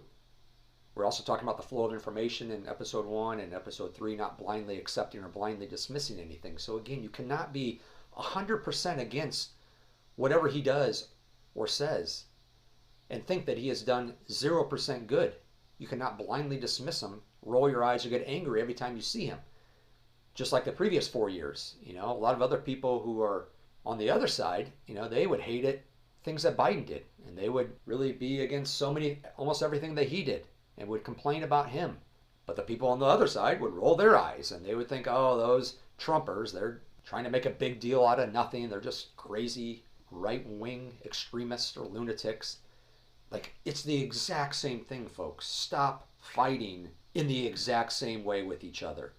Stop fighting with emotions. Stop fighting on headlines or impulses. Fight on merits. Walk through a belief to make sure you align with your intuition and know all of the facts.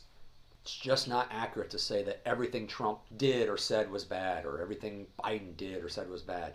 Just like it's impossible for people in Congress to vote exactly along party lines on almost so many bills, right? It's 100% Democrats go this way, 100% Republicans go the other way. That is statistically impossible, that people cannot think for themselves and vote the way they believe a bill is written and should be voted for.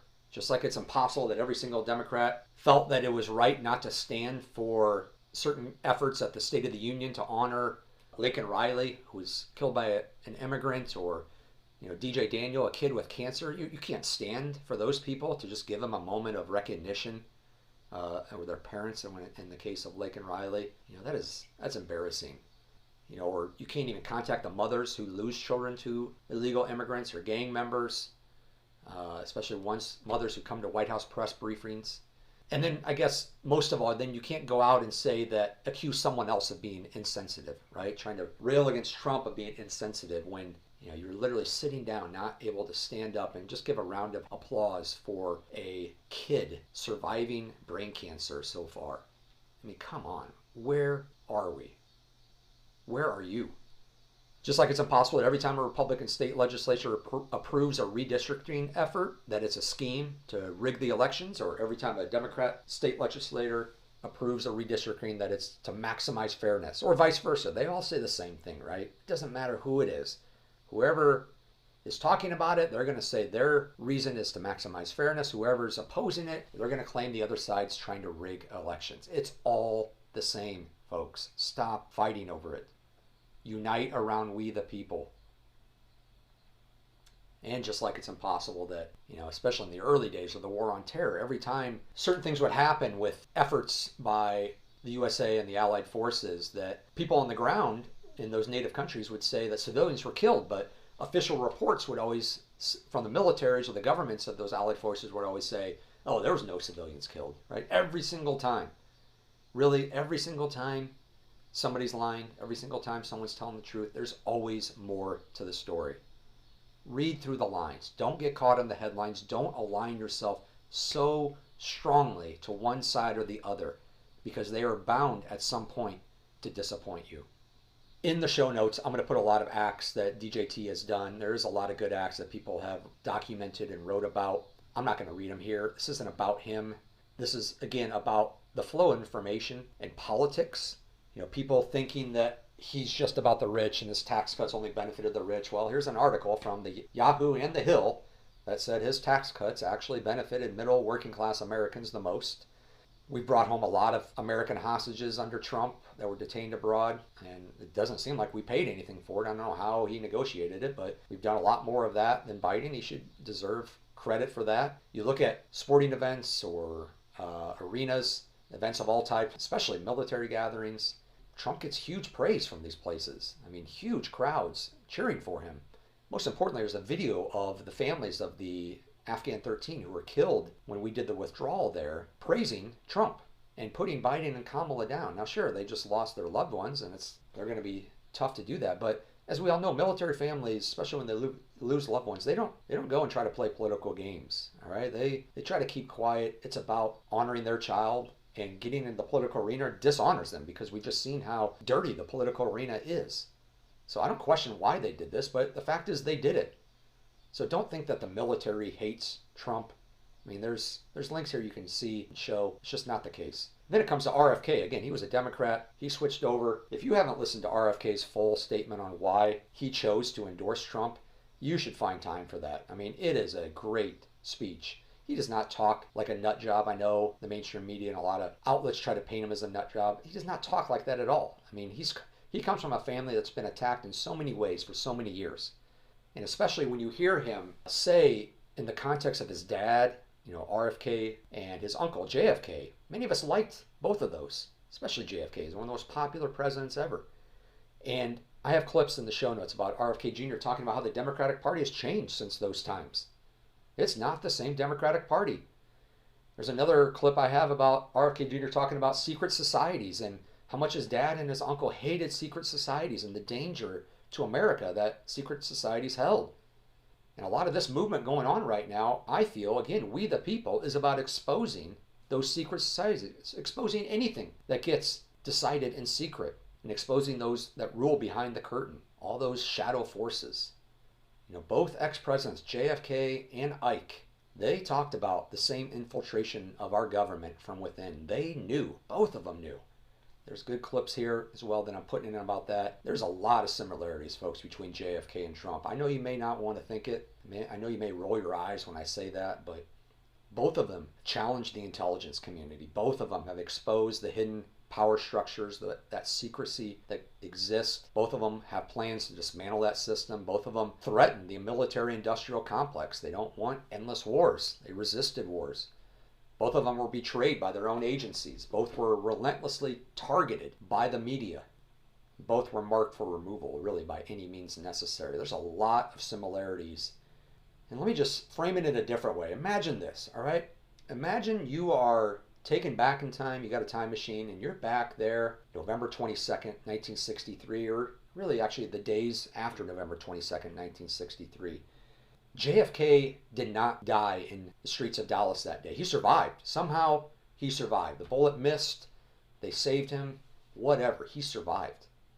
Imagine in the days and weeks after that event that there are people on the street, on TV, or in the newspaper, whatever the quote social media accounts of the day were, saying words, writing things that they are sad that the shooter missed.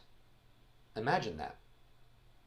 Imagine people publicly saying back then, had JFK survived, that they are sad that they missed. Or when Reagan got shot at, imagine people saying, gosh, darn it, they missed him. I wish. That's where we're at today. I know people, and I'm sure you know people too, maybe you're one of them, who literally want certain politicians killed. That is so wrong. We don't handle it in that way. We handle it through we the people, collective, transparent, fair, and just ways. Imagine rooting for your manager, your CEO to fail. What if Trump does do a lot of good things? What if he does get peace in the Middle East? What if he plays a huge role in reducing or eliminating the number of nukes on the planet? And what if he gets peace in Ukraine and Russia? What if all income taxes are removed? Are you going to keep paying more taxes? Are you going to keep paying income taxes if we remove that? If we bring enough revenue in from external sources and we don't need to tax we the people anymore, are you going to continue to pay it? I doubt it, right? I doubt it. If we bring in enough external revenue that we can give every family a financial boost, every new child they bring into this world, are you as a new mother or new father going to turn down that money? I doubt it. What if gas prices, inflation, manufacturing jobs, what if all those improve? Will you still want your CEO or your manager to fail at that point? So think about that. Who are you rooting for? Who are you rooting against right now? In a lot of ways, the economy is adding jobs. It's surpassing people's expectations. And these are real jobs, A lot of jobs in the previous administration were government jobs and jobs created after COVID, after the world was shut down. Both markets, NASDAQ, and the Dow have hit multiple record highs this year. Do you hear about that? Do you think there's anything to that? Or do you just hear about it when the market has a bad day? What about in the previous administration? Did you have a lot of vocal moments when the market had bad days? Or did you just think it was always great? So hey, if over the course of the next few years our country does improve a lot in areas, and including, most especially in your life specifically, if over the next few years It does improve. Will there be a point at some time that you will say, you know what? I do have to admit, and this is going pretty well, or has gone pretty well. This has turned out better than I thought. You know, the decisions and policies, they played a good role. They did something good here. Or are you going to be too stubborn and too proud to ever admit anything good that happens? Are you going to constantly send your energy towards the failure of this administration, this president, and this country? Remember, your energy has power. So if you disagree with Trump, sure, that's politics. Walk it through the forest of facts, that's what I call it, that do exist out there, rather than just what you read in one article, and then align that with core American principles and laws. You gotta walk it through. Can't form impulsive, on the surface opinions and expect them to drive your emotions, your mindset, your conversations with people. All right, so that ends Trump as a person, Trump as a villain. Let's get into the election a little bit. So the map of the United States and the counties that Trump carried, if you look at it, it's been said that really 85%, 80+% of rural America voted for Trump.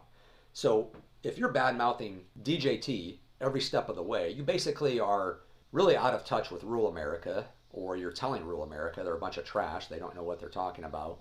And I would ask you and urge you to think about what rural America means to our country. I mean, in a lot of ways, it probably defines what our country is. Just like you try to say immigrants define America, or people say immigrants are what the United States is. Yeah, that's true in some respects, but rural America is really what our country represents in a lot of ways.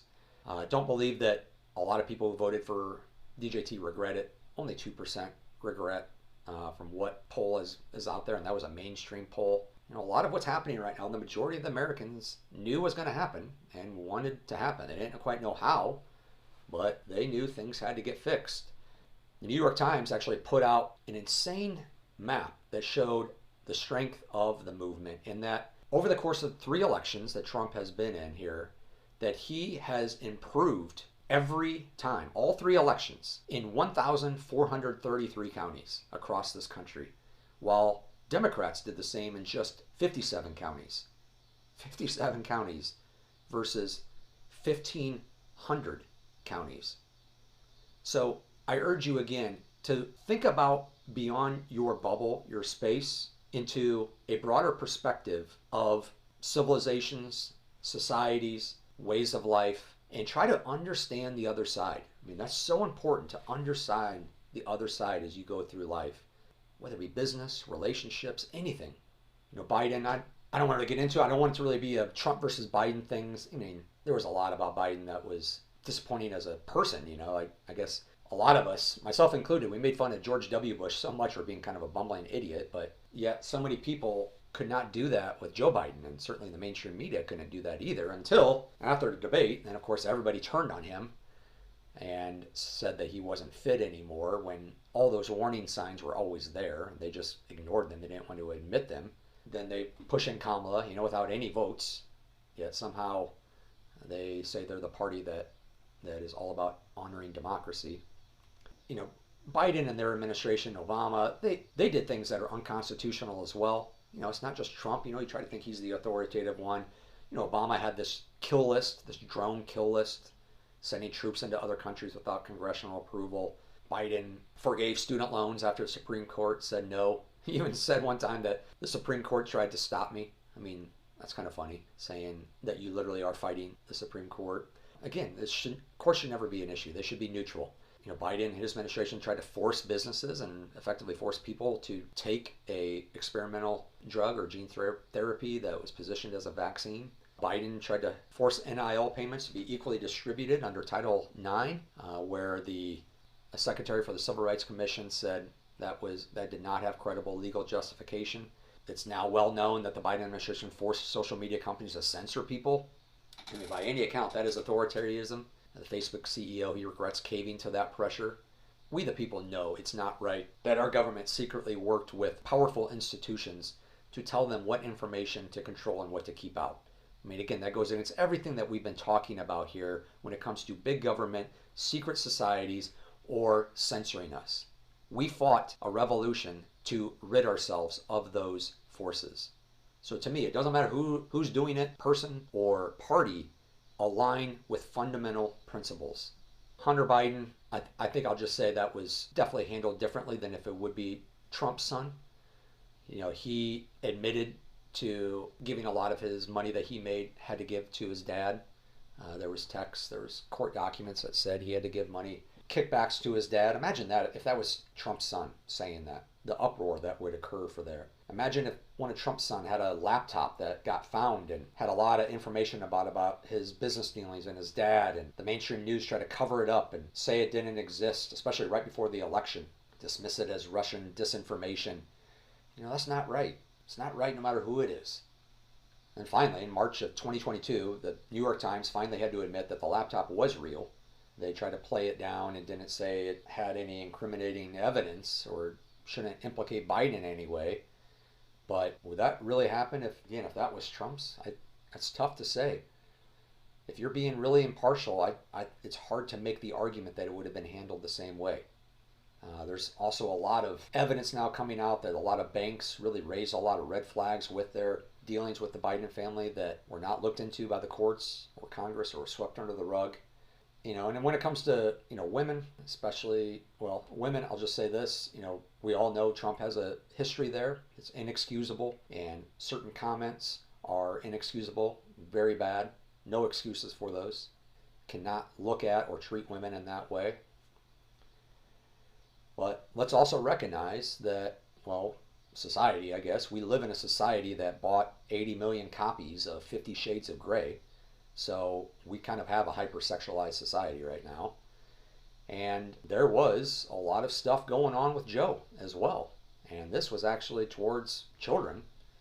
And I'm not going to get into it. I'll put some links in there. You can go check those out yourself. But you never saw those on the mainstream media. But a lot of those pictures and videos are very disturbing.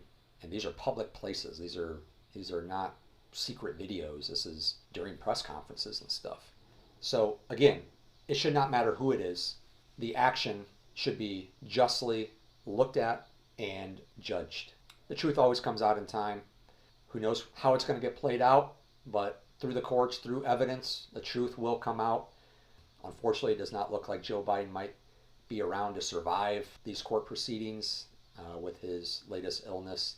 So don't know what to say there, but I do want to point out again in the sense of people on one side who believe that, in 2020 Trump lost because people hated him so much. It was the largest protest vote in history. Then why is it so hard for those people to acknowledge that in 2024 it also was a very large protest vote as well, a protest vote against the previous 4 years and the people who were running the country those 4 years? It's very easy to see comparisons if you don't align yourself with one side or the other. I know during the polls and during that 24 election, the polls or the mainstream media tried to make it seem really close, especially at the last minute, that there was an Iowa poll that Harris was up on Trump. Trump won the state by 13%, and the person who said that then retired soon after that article and that election. But if you really looked at a lot of polls out there, they had him 70-30 or even 80-20 Trump. Elon Musk did a poll, Mark Cuban did a poll. Don Lemon was out interviewing people on the New Jersey boardwalk. He couldn't find anyone who were going to vote for Harris. CBS went into restaurants. They couldn't find anybody who was going to vote for Harris. Even Harris's, one of her main groups said that the reality is it was a much less rosy outlook in the election than the mainstream was making it out to be. And CNN one time talked about how Kamala was on track for the worst Democratic performance in a generation with union voters at least. So if you read between the lines, it was not close. And if you look at actually a map of the country and the states of which went blue versus red, all the blue ones are states that do not allow voter ID. That's really coincidental, isn't it? That's kind of strange. But remember, Kamala, she never received any delegates. Not in 2024, not even in 2020 when she was running back then. No one voted her in. She was installed. She wasn't elected. That was not a democratic process, which is, again, something we should all rally around. When it comes to election integrity, there was a lot that people didn't hear about. Of course, the mainstream news made it out to be this was the most fair and secure election, safe and secure election in history. Though there's a lot of people we the people who disagree with that. There's a lot of statistics that disagree with that. There's a lot of cases that, of the cases that courts actually agreed to hear, 2/3 of those cases, a lot of those cases went in Trump's favor. Just Georgia had a lot of things come out about fraud in the election. Just common sense a lot. If imagine there's a good photo I'll show in the show notes of when we went to bed on the night of election in 2020. Trump was up in all these swing states, and then when we woke up, he had fallen behind in all of them. Imagine if it was switched around. Imagine if Biden was up in all of these, and we woke up and Trump was in it, and there's all these weird spikes, like vertical line spikes in the votes that happen. I mean, we can't just discount that. Again, it doesn't matter who it is. There's strangeness there. It just came out last month that the FBI blocked a probe back then that alleged that China was meddling in the election. Again, intuition, common sense. It just doesn't feel right when I see or someone sees Mike Pence literally receive a gold coin right after certifying the election for Biden. I mean, literally. He hadn't even walked down of the chamber stage yet, and somebody walks up to him and gives him a gold coin. I mean, what the heck is that? I mean, it just seems like a classic, enable an outcome to happen, and here's a reward type of situation. So what happened there? Now I know there's a big talk about getting rid of mail-in ballots and voting machines, and I just want to say, what are we scared of? What's to be scared about wanting fair elections? Other than I know there is some legitimate concern that we need to go after about keeping some people away from the voting booths. We don't want to discourage people from voting. That should never occur, and we should always make sure we do address those areas and make true, transparent efforts towards allowing all people to vote. But for the most part, we can handle that. That's a challenge we can rise to. And if the machines cost more than paper ballots do, or more than paying people to manage paper ballots, then is it really worth it given the risks that exist? I mean, how cool would it be to have a big glass ballot box at every polling station with a live camera on it the whole time when people throw their ballots in there, and then when they get taken out and get placed out on the table for counting? It'd be great to just have that so transparent and clear, free. That's what free and fair elections are. That's the heartbeat of the American spirit. I mean, we have to be able to elect our representatives for we the people to run the country. So why are we scared of trying to make something simpler, easier? There was a video out there about 2,000 Mules, a documentary that showed all these people who were stuffing ballots. More recently, several city councilmen in Michigan are under investigation and on video for stuffing ballots. These machines, they can be hacked. It's not a question of if. They can. Everybody knows that. Even Democrats. There's a whole video of Democrats talking about how concerned they are about how hackable machines are and how they've seen that firsthand, and they've invited people to their office to tell them how they can be hackable. I mean, there's testimony in Congress. Clinton Curtis testified how he wrote a program that no one would notice to switch votes. I mean, we don't know if it got used or not, but you can't just say that something was the most safe and secure elections ever and repeat that over and over. That's coercive, strong arming, and again, imagine if that was done for an election that Trump won. So it doesn't matter who it is. There must be free and fair elections for the spirit of America to thrive. The power of we the people to stand strong has to come through transparent, free, and fair elections. And anything that had discrepancies, it must be looked into. It must be investigated. Again, we can want things to not be true. That doesn't mean it's not going to be true. It's totally fine if you don't believe it happened in 2020, that there's not enough evidence out there, that you've looked into enough cases. That's fine. But don't say that machines are not hackable and that ballot stuffing does not happen. All right? Don't say that. We all know that. It's been proven. Even DoorDash joked about it in a recent message, saying the technology used in that 2,000 Mules documentary, hey, it can't be true, We can't track where people go, where they're at. Well, of course we know we can. They do that, and a lot of apps do that. We aren't stupid. People aren't stupid. J6, I'm not going to, again, a lot of this is not to go into. It's just to present you to look at it in a different way.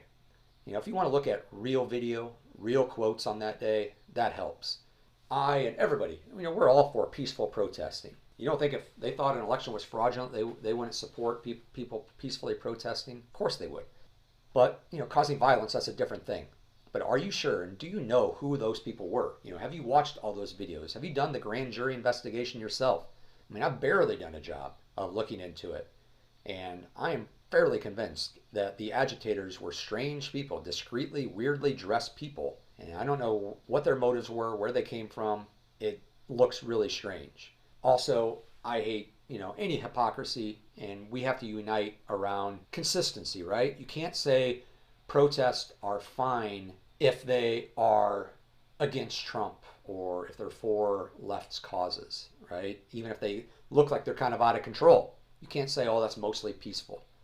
And then something like J6 happens and say, that's totally a wrecking ball, out of control.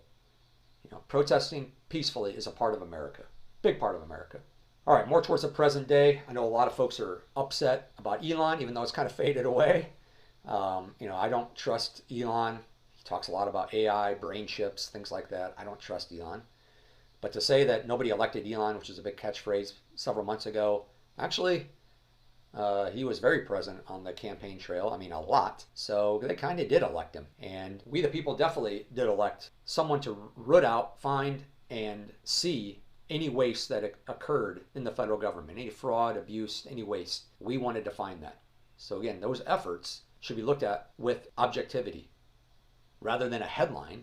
Like a recent headline from Newsweek was making it look like there was legitimate privacy with Social Security records, Doge cuts, update today, millions of Social Security records changed, when actually it was just deleting millions of fake accounts. People over 120 years old. It was incredible how many people were in there over 120 years old. Maybe they were getting checks, maybe they weren't, who knows? But the fact that data was that garbaged, that dirtied up in our Social Security system, it had to be cleaned up. So if you take that headline, you're thinking, oh man, there he goes again, just inserting himself, undercutting American people, breaching our privacy. But to think your data is safe is these days is really untrue. I mean, breaches happen all the time. I mentioned earlier with receiving a letter in the mail I didn't even know about. And with all the money and power that Elon has, or had even before he went into Doge early this year, if he really wanted your data, do you think that he could not have gotten it somewhere else? I mean, we know he can. Just like hackers can get it. If Elon really wanted your data, he could. Also, remember that Obama was the one that created the institution called Doge. There's a great clip in here that I'm showing that talks about him creating it and trying to root out waste, fraud, and abuse. Saying, hey, we don't want to wait around for Congress. We're going to go do it ourselves. This is Obama saying this. So how is it okay when that happens, but when Trump does it, that he's painted as a dictator? It doesn't make any sense. I mean, Bill Clinton, too. He fired 377,000 federal employees in his quest to balance the budget. I mean, these are Democratic former presidents. And over the last several years, private businesses have been firing people like crazy. We've talked about that in an earlier episode. Facebook, Amazon, and we even talked about 6,000 retailers closing their doors in 2024. Inflation, supply chain issues, wages being low, so consumer spending's low. I mean, these firings have been happening everywhere. Why is the federal government off limits with it? Are they illegal firings? I don't know. We'll see what the courts say. It seems like so far they're kind of agreeing with the power that the presidency has over the executive branch. And I think, again, we need to face up to the fact that the executive branch and the federal government has gotten too bloated. But again, doing a versus here, we do need checks and balances. So I don't like the attacks on judges going against Trump, just like I don't like the attacks on judges going with Trump. Let's stop talking about judges as Trump appointed, Obama appointed, and let's let the judicial system in its entirety play itself out. But when it comes to firing, let me say, as someone who has owned a business, who had employees, and I can speak pretty confidently for anyone out there who has owned a business and had employees that they have had to fire, that no one enjoys firing people. Nobody running a company enjoys telling someone that they no longer have a job, all right? As one of the worst days of their life. It's so hard and depressing. When it comes to what firings have occurred here, or what firings and layoffs have occurred in these other industries that I have mentioned, either it will work for those businesses or it won't. Either they'll work for the federal government or it won't. Time will tell. And sure, it could suck if that over time it shows to be the wrong decision, but ultimately time will tell. And until time tells, then we can disagree with it or agree with it, but just don't let yourself get so upset about it and try to claim false things about it unless you truly know what's going on, or try to claim that it's illegal. Like, how is any job totally secure? It doesn't make sense. most importantly, why not focus on the corruption being found rather than the person finding it? We've always said we'll talk about consent more. I mean, the consent of the governed. That is America. We're not giving it when we find out all those things that USAID was sending money to. So how strange is it to be mad at Elon? How strange is it to be mad at the person finding the corruption rather than the corruption itself? I saw an example one time. I thought it was a great example. It's like a gas station getting robbed, and there was a camera there. So the gas station owner hires someone to review the tapes and find out who did it, who robbed the store.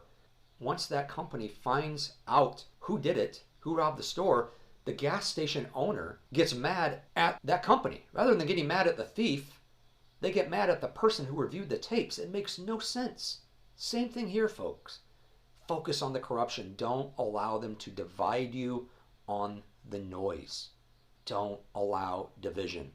Rally around what means the most to we the people. Compare Biden hiring 80,000 IRS agents to audit us, look at us anytime we make over a $600 transaction versus Trump hiring one guy who had a very small team who worked for free, or at least Elon worked for free, to audit the corrupt government. I mean, it's a completely different comparison. Every time there's corruption or fraud, those dark forces are going to try to distract us and get us looking somewhere else, like Elon. There's a perfect example. So check yourself. If you got swept up in that and really got on the Elon train, hating Elon, you got misled on the message of the day. The message was about the corruption, the waste, the abuse, the disrespect towards the American people. And now, hey, Elon's gone, so who's the enemy, right? Now that Elon's gone, who's the enemy going to be? Besides Trump, of course, and Russia, they're going to give you an enemy to distract you. Now, that's for sure. It's always going to be an enemy, especially when they're trying to distract you from anything that we could all most agree on if we know the facts. And heck, I wish people would have gotten mad and questioned Fauci as much for running things as they questioned and got mad at Elon. I mean, that would have been more justified in my mind. But again, people don't see this. You get too caught up in the emotions of it. You don't see through the side that you are aligning yourself with or that you normally have aligned with. So on the corruption note, all the people who went after Trump to try to find corruption each year, nothing was found every year. 2017, James Comey, all these FBI directors, attorney generals. 2017, James Comey. 2018, Robert Mueller. 2019, Michael Avenatti. 2020, Letitia James. 2021, Merrick Garland. 2022, Jack Smith. 2023, Fani Willis. 2024, Alvin Bragg. I mean, every year somebody different. This is going to be the one that gets Trump. Then the J6 committee, 2 impeachment hearings, a raid by the FBI on Trump's house. All for what? Like one case where Judge Merchan found and the jury found him guilty of something. A lot of people still can't even really quite describe what he was guilty for. There was no penalty given in the sentence. There was an unconditional discharge, no jail time, no probation, and no fines. Have you ever heard of getting convicted in a court of law and none of that happened? It doesn't seem right. Just so we could call him a convicted felon? It seems strange. But, the mainstream media, they assault him all the time. You look at articles and headlines on a lot of different news pages and you'll see nothing but negativity. So often, nothing but negativity towards him. So what would it take for you to put aside personal opinions and look at information objectively? Go below the headline. As judges are supposed to do. We shouldn't just put our trust in judges. We should be the judge as well. Remember, it's we the people. We run the country. But yet they want to point the finger at Trump. Always say he's the problem. Wouldn't that be the perfect plan? To just say over and over how somebody else is the problem and somebody else is going to go after me, or I bet you in the future he's going to go after me while they're doing the exact same thing while they're going after Trump. It's very predictive programming. I think it's probably pretty fair to say that DJT has been the most investigated man in history. I don't know anybody else who can say they've been more investigated than him after what we just said there. And maybe after all these investigations have really not produced anything significant, maybe he is clean. Maybe it's not Trump who's the problem. Maybe it's them. Maybe Trump is clean or relatively clean. And I'll put it a different way. Again, going back to the 2020 election, people are like, there was so much investigation there. There were so many court cases. Nothing was found. There's nothing there. They can't stand it when people question the election, right? Always looked into over and over. Nothing was found. Well, if that's the case, How come you can't take the same approach objectively with DJT and recognize that Trump has been investigated and looked into over and over and over again, all over the place, and really nothing significant has been found? Let that sink in. It's the same thing, folks. Maybe all these things they're saying, maybe not caring about others, just themselves, wanting to start World War III, doesn't care about the Constitution. Maybe it's them who are actually truly doing this, living out these lives. I mean, court of law, again, they're citing on him with a lot of these lawsuits that Trump has put out against 60 Minutes, CBS, Paramount, ABC. The Constitution is shining through in a lot of these court cases. So maybe it's not him. Maybe it is them. Maybe these people who spin so many other stories, but then always tells Trump is the threat to democracy, maybe they're misleading us. Nobody's above the law. That was said a lot. It's always said a lot by various people, both sides, all sides. We will see. We will see what comes out in these investigations, because it's starting to come out a lot. The Director of National Intelligence is bringing up Hillary and Obama, talking about how they suppressed intelligence and the Russian interference, promoted a false narrative, leaked documents to build the narrative, and essentially we're spying on a sitting president. That's completely wrong, no matter how much we may dislike anybody. We are not a country of spying on each other and having covert operations. I mean, what if Trump was caught spying on a sitting U.S. president? Obama, there's, again, a lot of things that he did during his administration that if you look back on, if Trump was doing these things, you would be so mad. And that's why I lost faith in him and just really the political structure of the presidency back then. Essentially drones, wars, big banks, secrecy, a lack of transparency, and spying that Edward Snowden came out with. Again, this isn't a Democrat or Republican. This isn't a race issue. I mean, there's a lot of quotes by black people here. I have 5 of them that I'll put in the show notes that they critically criticized President Obama. All these black people, these prominent black people, did not speak highly about him. I don't know. Maybe there is a them. These dark forces. Maybe there's a cool club that's vast and coordinated. My intuition wonders. A lot of us wonder. I know this seems out there, but there's a strange thing that happened at George Bush Sr.'s funeral, and how all the ex-presidents at that funeral got this secret envelope during the funeral with something inside of it. Everybody but Trump. And that when they all looked inside of it, some of them were emotionally moved, confused. Jeb Bush's reaction really is significantly moved. So we the people wonder, what happened there? What's going on? Strange things these days. What is going on? Well, the military-industrial complex is always at work here. That is a big part of the dark forces, because wars bring a lot of money, brings a lot of control. Wars are an extension of politics by other means. It's a lot easier to distract people when wars are going on from these other things that could be exposing others. So that's why there is a lot of wars. Now that we've gone through a lot of hard things, it's a lot easier to navigate through this topic in Ukraine and Israel, climate change and more. But again, going back to our founding principles, is we did not want to get involved in external conflicts. We wanted peace. We just wanted to be defensive. Why do we care about what's going on across our oceans? We have everything we need here. We wanted to take care of ourselves, look out for ourselves. And really, that held up until about World War I for a long time. And we were reluctant even to enter into World War I. We didn't do so until 2.5 years after the war began. And World War II, we even tried to stay out of that until Pearl Harbor happened. We had to get into the war. And then after World War II, we thought, you know what, that's it, right? World wars, we're done with this. We want peace. But present day apparatus has brought nothing but, all the wars and bombings and interventions that we have gone through since the 50s. It's been constant wars, constant division, constant fear, always an enemy, always at war, all the time. Sometimes invisible enemies. War on terror or viruses, those are invisible enemies. Those are the worst, right? They're the most questionable, or we can't really do a lot about those. All the weapons that we supply to other countries, the U.S. is the #1 maker and exporter of weapons in the world. We have supplied arms to so many countries. Arms, wars, those are resources. It's all about consuming more resources, buying, exchanging money, creating, transferring money, nation building. There's a lot of list here of nations that we've gone into directly or indirectly and tried to change their government. There's a great book called The Confessions of an Economic Hitman by John Perkins that you can look up and read. But usually those have unintentional and unwanted consequences. Like, we helped out the Taliban in the 1980s against the Russians, and then we fought the Taliban in the 2000s. So again, what are we doing here, folks? Wars, supplying arms, taking sides, faraway lands. It makes no sense for American principles. We have all these military bases all around the world. Sure, it's presented as peacekeeping, but when we're literally stationed in every world, does that seem like we're a nation of peace that wants to stay out of conflicts that don't directly involve us?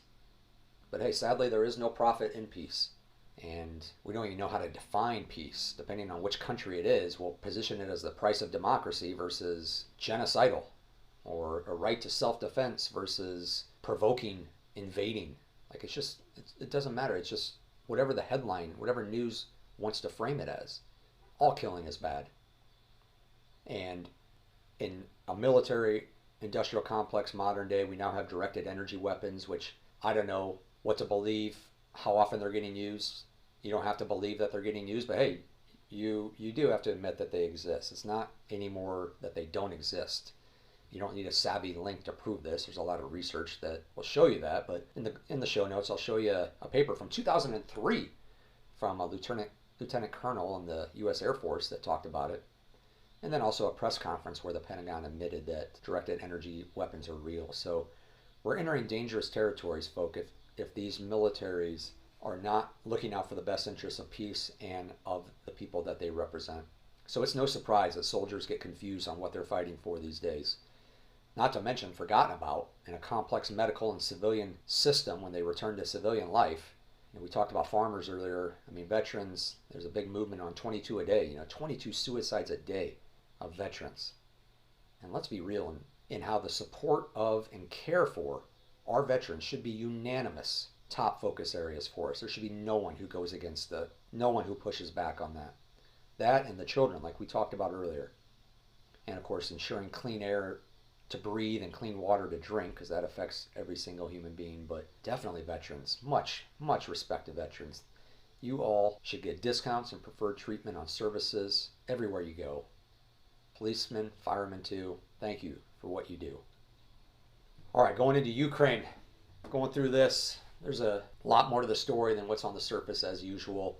There's a good link here that Jeffrey Sachs goes through about the history of Ukraine, which is important. Anytime you look at a situation, you go into the history. There's a big Adult Santa Claus Effect moment when you look at that as well. But the way I want to look at it is the claims, and again, the common sense side of it, that if Putin really wanted to take over Europe, where's that proof? If Putin really wanted to take over Ukraine, where's that proof? Because, hey, come on, let's be real. If Russia really wanted to overtake Ukraine, to bomb them into next year, they would have done that by now.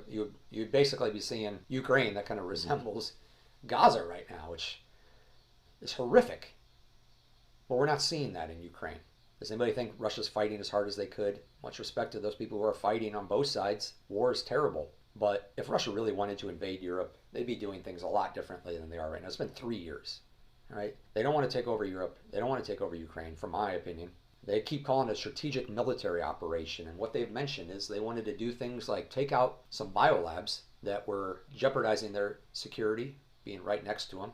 They wanted to keep NATO off their back door. They wanted to help Russian loyalists and Russian-speaking residents in eastern Ukraine and weaken or remove evil, corrupt aspects of the Ukrainian government and military, especially the openly Nazi Azov battalion, which, if you didn't know this, here's an Adult Santa Claus Effect moment, where there is a battalion that is openly Nazi in Ukraine. And supposedly the last remnants of Nazism fled there to Ukraine after World War II. And some say we're always there. There's a lot of history, very, very old history in that part of the world. But strategic military operations, and again, my intuition says there's no way Ukraine would legitimately stand a chance against Russia. My intuition says there's something going on when the sons or the sons-in-laws of prominent people like Joe Biden, Nancy Pelosi, John Kerry, and Mitt Romney are all on board of directors for energy companies or doing business in Ukraine. Like, isn't that kind of weird? Doesn't that kind of go against secrecy transparently? And at the minimum, present a huge conflict of interest for major policy representatives of our country who determine policy. my intuition and many others, and definitely we the people, founding principles go against. There's a huge red flag when we see within days that our government voted against, $40-some billion for USA small business efforts during the COVID timeframe, but approved $40 billion to go to Ukraine. How do we have $40 billion for Ukraine or Israel or any other country, but not for our own people, our own small businesses? So yeah, it hit close to me, very close to home, close to a lot of us. Small businesses are the heartbeat of America. There's been an assault on small businesses over the last 5 years. There's a great article about how 2020 just set in motion a massive closure of small businesses. I mean, a third to a half of all small businesses, old mom and pop stores, had to close permanently during that time, which just created more market share for big companies, more monopolies, more centralization, more power for the rich, like we talked about in the business section. But yeah, there was biolabs there. A lot of time people were called conspiracy theorists for claiming it, but the U.S. did come out and finally admit that there were biolabs in Ukraine that we were involved with. And the Russian Defense Ministry said they were investigating 240 disease-causing pathogens in those biolabs when, unfortunately, that head of that agency got assassinated a couple years ago. There's also a claim by Cuba that one of those biolabs produce fever-carrying mosquitoes.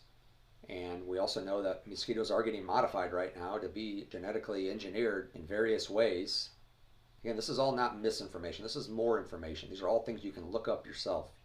So when it comes down to corruption, Mitch McConnell himself said straight out. So our politicians, we have them literally saying that U.S. money going to Ukraine is actually going to American defense manufacturers, which of course creates a high risk of money laundering between contractors and politicians. So there's a link you can look at there. There's a corruption suspicion when Zelensky says he's only received some of the money we sent them. Yeah, he did an interview, this year, where he said only like 70-some billion of the 170 billion we've sent them that they've received. What the heck? What do you mean? Where's $100 billion? It's also just suspiciously corrupt to see how this president of Ukraine has all this time to do photo ops with GQ, fly around in other countries to raise money, attend reopenings of famous European cathedrals, all in a dire time of war that they're supposedly in. Clothes he wears, some of the clips clearly show that he's on something. His history, if you don't know this, the Adult Santa Claus Effect moment, he used to be a comedian and a type of Vogue type of dancer wearing high heels and doing all strange type of stuff with his body. You can easily find that stuff online. He's canceled elections. That's what dictators do. They cancel elections. He has canceled elections in Ukraine. He supposedly has a 4% approval rating.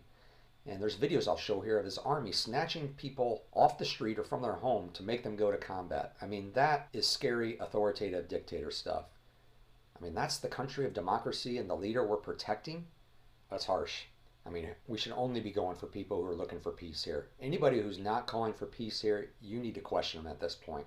Seriously, question them. Same with Israel. Oh, Israel. Again, I'm going to start with how you should educate yourselves on the region. There's a good clip I'm including here. And yeah, Israel, we know you've had it tough. And yes, we know the Bible story. I actually have a very strong rooted faith in God. I've been on an incredible journey of faith ever since I read the Bible in 2006, which I'll get more into in episode 5. But I believe Jews should be cherished, listened to, and respected just as much as other religions and races. All right? I acknowledge that you are positioned as God's chosen people and you want our respect and sympathy there, but yet you also demand our respect to how you don't believe that Jesus was the promised Messiah, after everything that he did and was written about him in the Old Testament, which we'll get into more in episode 5. But just remember that when Jesus was asked what somebody has to do to get to heaven, just like 99% of the other times, he did not build himself up or try to put him as the almighty one, that he simply answered that question with love God and love your neighbor. That's our common uniting force or factor there. Love God and love your neighbor. And I'll remind you that the God Jesus was talking about there is the same as the God that you believe in. What Israel's leaders do not seem to acknowledge is how they've burned a lot of bridges along the way, both on the micro and the macro levels. The mainstream media does not seem to care that, especially recently, yes, we agree that Israel, as anyone, has a right to defend itself. However, the destructive pictures of Gaza and Lebanon clearly show that self-defense is not the right phrase to use here. Or going after the terrorists, you can't claim that. It is total annihilation and destruction of areas reduced to rubble. There's also, videos of people on both sides. Videos of Israelis, videos of Palestinians doing bad things. So nobody can paint themselves out as the righteous one. The Guardian also reports that only 17% Palestinians killed in Gaza were identified fighters, while 83% were civilians. I mean, that civilian death rate is among the highest in modern conflicts anywhere in the world. And that war in Gaza has become the deadliest for journalists. I mean, really, ever. Brown University did a project and a report said more journalists have been killed in Gaza than in the U.S. Civil War, World War I, World War II, the Korean War, the Vietnam War, the wars in former Yugoslavia, and the post 9/11 war in Afghanistan combined. All of those wars. 242 journalists, and I think that's actually gone up in the last few days. And then also, it's strange to hear about respecting Israel no matter what all the time coming from Christians when Christians get persecuted a lot. There's a 2023 report, this was done in the Biden administration, that detailed all the ways that Christian persecution happens in Israel. So anyone listening to this podcast, anyone who ever calls for death to anyone, certainly violence of any kind, they're obviously on the wrong side, right? And they need to be unsupported by we the people. But also anyone claiming that one side is always right is also on the wrong side of history, or in this case, Israel and Palestine, that one side is right, one side's wrong. That's not what we need to be doing. We all know in all aspects of life, there's not just one side of the story. So we need to approach it from unity. Our goals need to be united. We must embrace differences on both sides and literally and figuratively walk the walk of peace and be better than the situation on the surface or impulsive malicious actions and not get suckered into lower vibrations. We're finding out now who truly wants peace. As it is with guns, it's not a political issue. Throughout these global conflicts, a lot of them, we can find so much common ground. Same here with guns. This is not a political issue. Some people believe we need more gun control laws, more gun purchasing requirements and bans on certain types of guns. Other people are like, no, we can't infringe on that at all. But we can see where there have been gun control laws and gun purchasing requirements that really a lot of times hasn't worked in various cities and states. There's some cases that shows that it has. I know the country of Australia. But we know that bad people exist. Gangs and those people who want to cause trouble, they're always going to find ways to obtain guns and do bad things, no matter what. Anybody who wants to do bad things is going to find a gun.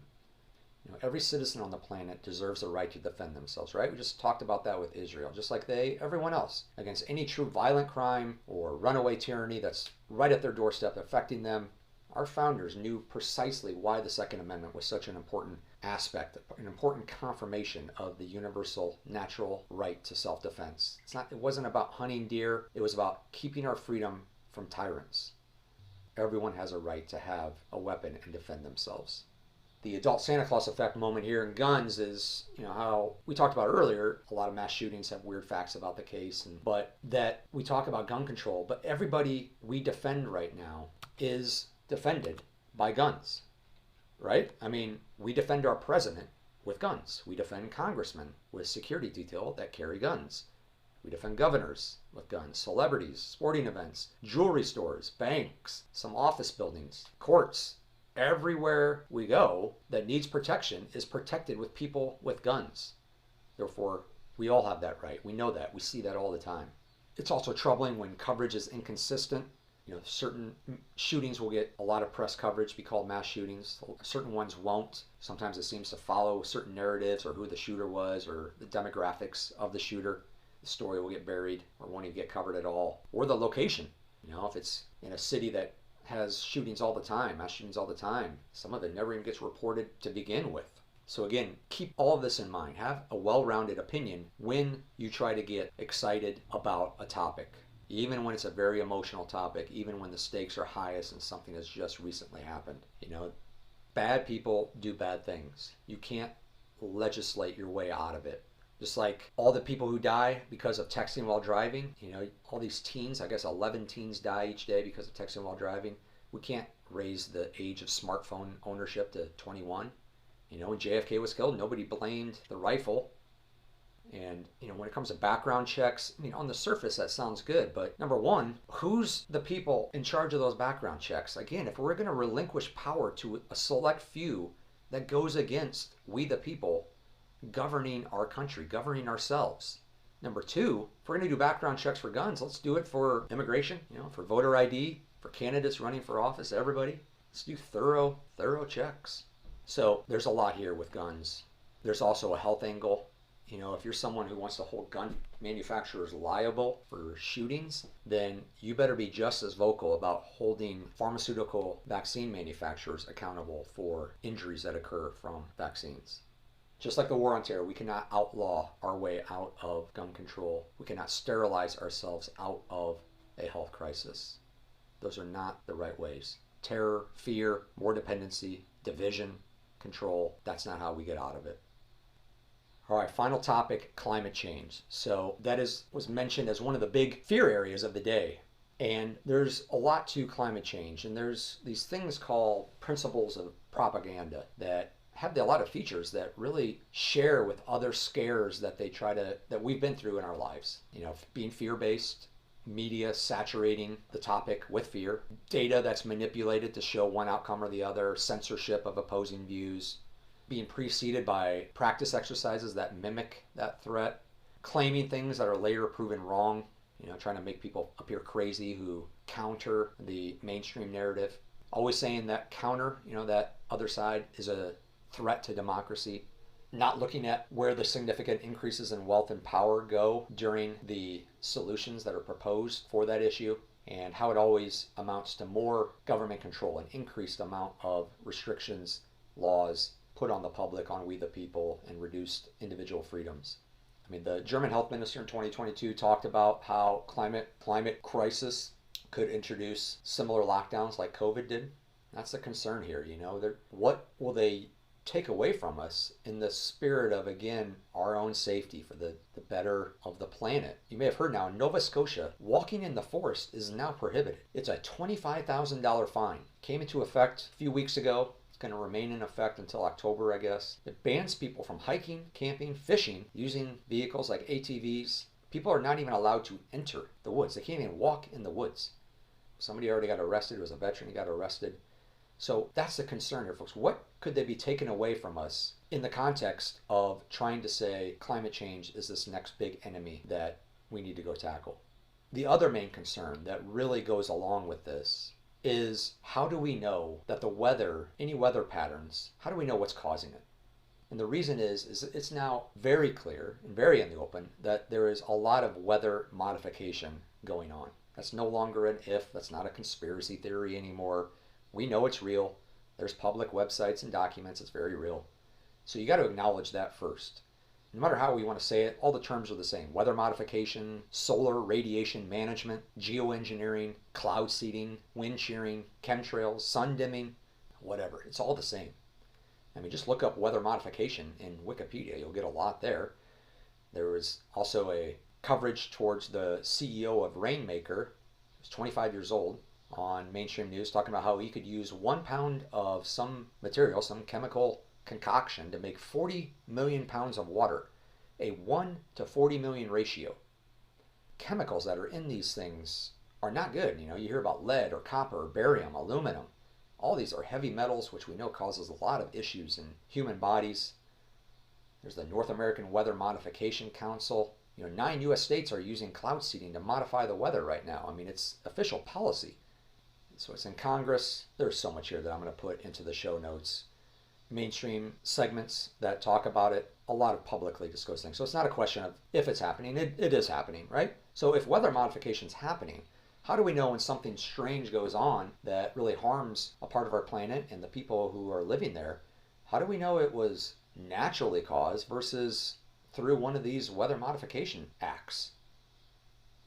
I don't know, but that's a very simple and important question that we need to ask.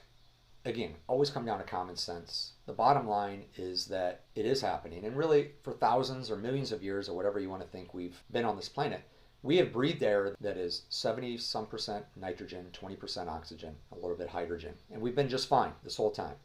So before we go introducing something new in the air, especially with a lot of harsh chemicals that we know is going to affect everybody, since the air pretty much affects everybody, we need transparency, we need public awareness, we need public debate. That is something we can all be united around. We don't want fear. We don't want to get pushed down something and say we got to act before we even think about it or have that public debate. We showed in episode 1 how if you take all of the world's population, 8 billion people standing 3 feet apart, 3 feet grid, 3 feet to the left, 3 feet to the right, 3 feet to the front, 3 feet to the back, that it's a square only 50 miles on a side. It's about the size of San Diego, all the people in the world. And there are tons of ACEs right here that I'll put in the show notes about a population not increasing, not being a problem. Actually, it's the opposite. Some of the headlines of these articles, this is from the Telegraph, from mainstream news. Global fertility rates hit a historic tipping point and are unlikely to recover, experts say. Another one, U.S. births plummet to the lowest level since 1979. Another one, the world's fertility rate has been falling steadily since the 1970s. Another one about Italy. Italy's birth rate crisis is irreversible, says experts. Italian towns and villages had no new babies in 2023 amid an exodus of young people and an aging population. So, no, folks, we do not have a population problem. So just put that one aside and don't allow that to creep into your thoughts when it comes to climate change or the fear that humans are causing climate change. Do more digging there. Another one, when again I go to common sense, we're lucky right now in that there's something that a lot of us have lived through that we can judge from our own memory. I mean, we are now 20 plus years on from an inconvenient truth. I talked earlier about how I bought that video for everybody. I thought that I was so bought into that. I thought that was so huge. How was that aged? How is that fear aged? How is those predictions aged? They're not coming true. So wait a minute. Like, we thought we were 10, 15 years away from some really, really bad stuff when it came to our coastlines. That hasn't happened. When we talk about coastlines, the people who take the least risk in the world are banks. They will not loan out money unless they are so positive, as positive they can be that they're going to get that money back. So they would not be giving out 30-year mortgages to people for beachfront property, oceanfront property, if they thought those properties were going to be underwater in 10 to 20 years. They just wouldn't be doing it, but they're still doing it. So that should make you wonder, well, banks who take no risk don't believe that the coastlines are going to rise. And it's been 20 years since this inconvenient truth and nothing's happened there. Well, wait a minute, maybe something else is going on. There's also a 17-minute clip that I'm going to put in here, 17 minutes, that shows a collection of news reports putting fear out, claiming that we're only a few years away from catastrophe, from apocalypse, going all the way back to the 70s. So many things that they have said have not come true. So if these aren't coming true, then maybe we don't have as much to fear as what they say. Maybe we can be more pragmatic, research more, have public debate, look at all the angles, certainly not rush or hurry into or panic into anything drastic. I mean, do you know the Antarctic ice, there was a couple years recently that it actually grew? There was actually more ice that year than the previous year. Of course, the report will try to say, oh, those years it rained more than normal, and so once it rained, then it froze, and that's why you're getting the ice. So I guess I can kind of see what they're saying, but at the same time, isn't rain good? Is rainfall that rare to those regions that those years were so out of norm that it rained so much that new ice? Like, it seems to me that kind of spin in it, like, hey, maybe there's more to the story. CO2, a lot of learning, a big time Adult Santa Claus Effect moment. CO2 has a lot of benefit to the environment. I mean, we would not have a lush green environment without carbon dioxide. Department of Energy recently released a report there. I'll put that in there. The fast fashion industry is a huge industry that doesn't get any press because it's part of the big system, a lot of money, independency, but there's a huge impact they have on the environment. They contribute to 10% of emissions. Don't blame cows. There's a couple articles here. That is not a big of issue as we thought, and there's more things that go into account with the way the cows are raised and what they eat and what they give back to the earth versus in what they produce in methane. So that one's blown out of proportion. That's an Adult Santa Claus Effect moment. Really, the harm to our environment is when we keep hearing about waste, chemicals getting dumped in our fields, in our water, in our rivers. The East Palestine chemical disaster with the other train derailments. We hear about these huge companies, Chevron, getting caught in Ecuador, South America, California, other companies, recently Connecticut, West Virginia, like getting caught, even here in Missouri, dumping chemicals into rivers. That is where we should be focused. That is where we should cut it off and say, hey, we need clean water. We can't just slap these companies on the wrist, try to say, oh, don't do it again. They keep doing it. We can't let the government that's run by we the people, let these people get off easy. That's where the true harm to the climate is happening. It's blatantly in front of our eyes. Look, I'm all for sustainable energy. I mentioned how I had an electric vehicle since 2017. Fossil fuels, I'm learning a lot about that. I don't know the full truth there of whether they are scarce or whether they're not. But I do know I've seen enough reports that show that my charging stations for my electric vehicle are powered by fossil fuels.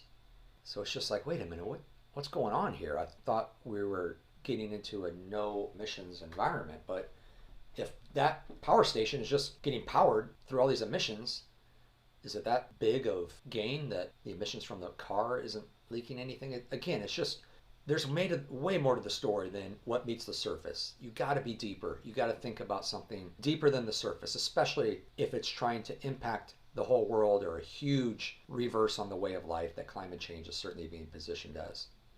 I think we definitely need sustainable sources of energy. Solar could work.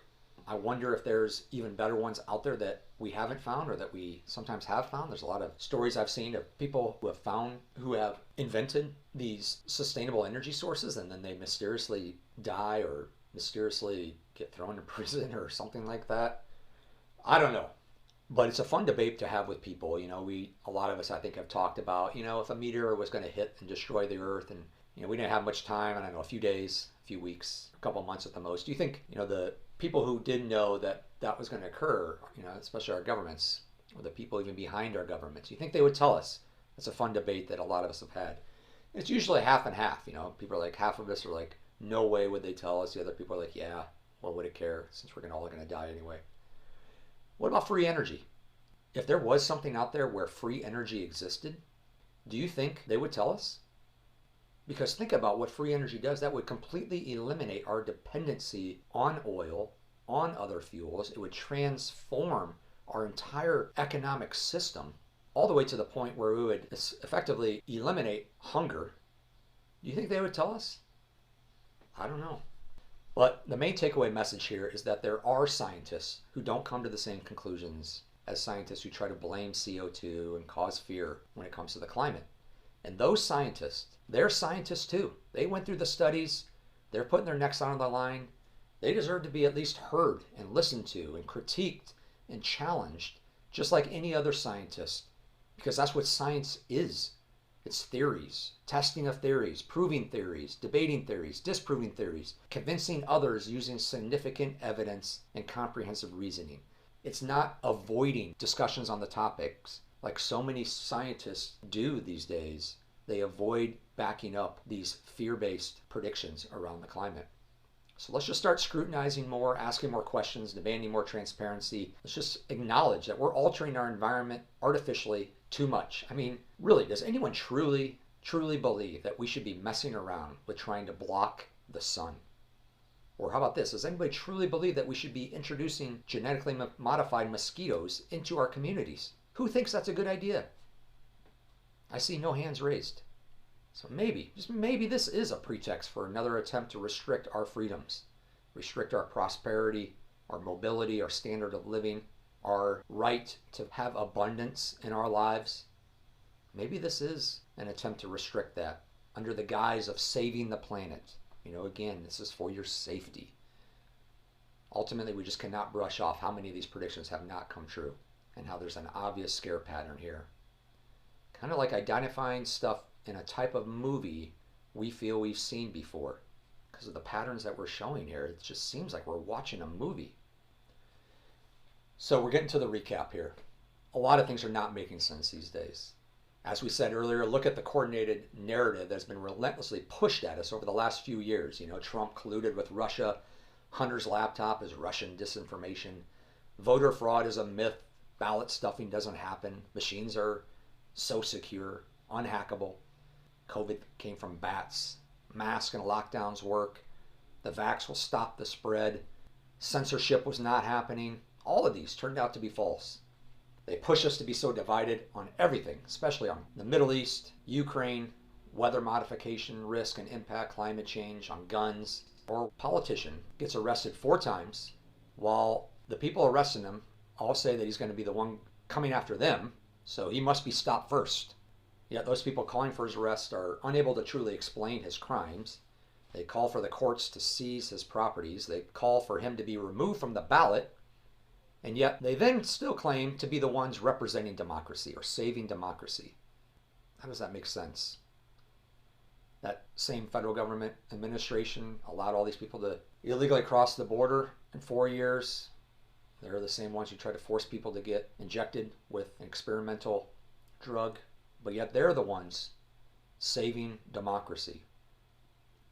As we talked about, they're also the same people who champion drone wars, unilateral authority. And again, everybody does this, especially in the last 20 years. Doesn't matter what president it's done. They overstep their boundaries. We the people know that. We need to stop that. But overstepping your boundaries and then also claiming to be the one representing democracy, that's wrong. You know, the Democratic Party specifically rigged 3 elections in a row. I mean, 2016, Hillary over Bernie, using the superdelegates. They busted Bernie out of there, even though Bernie had so much grassroots support.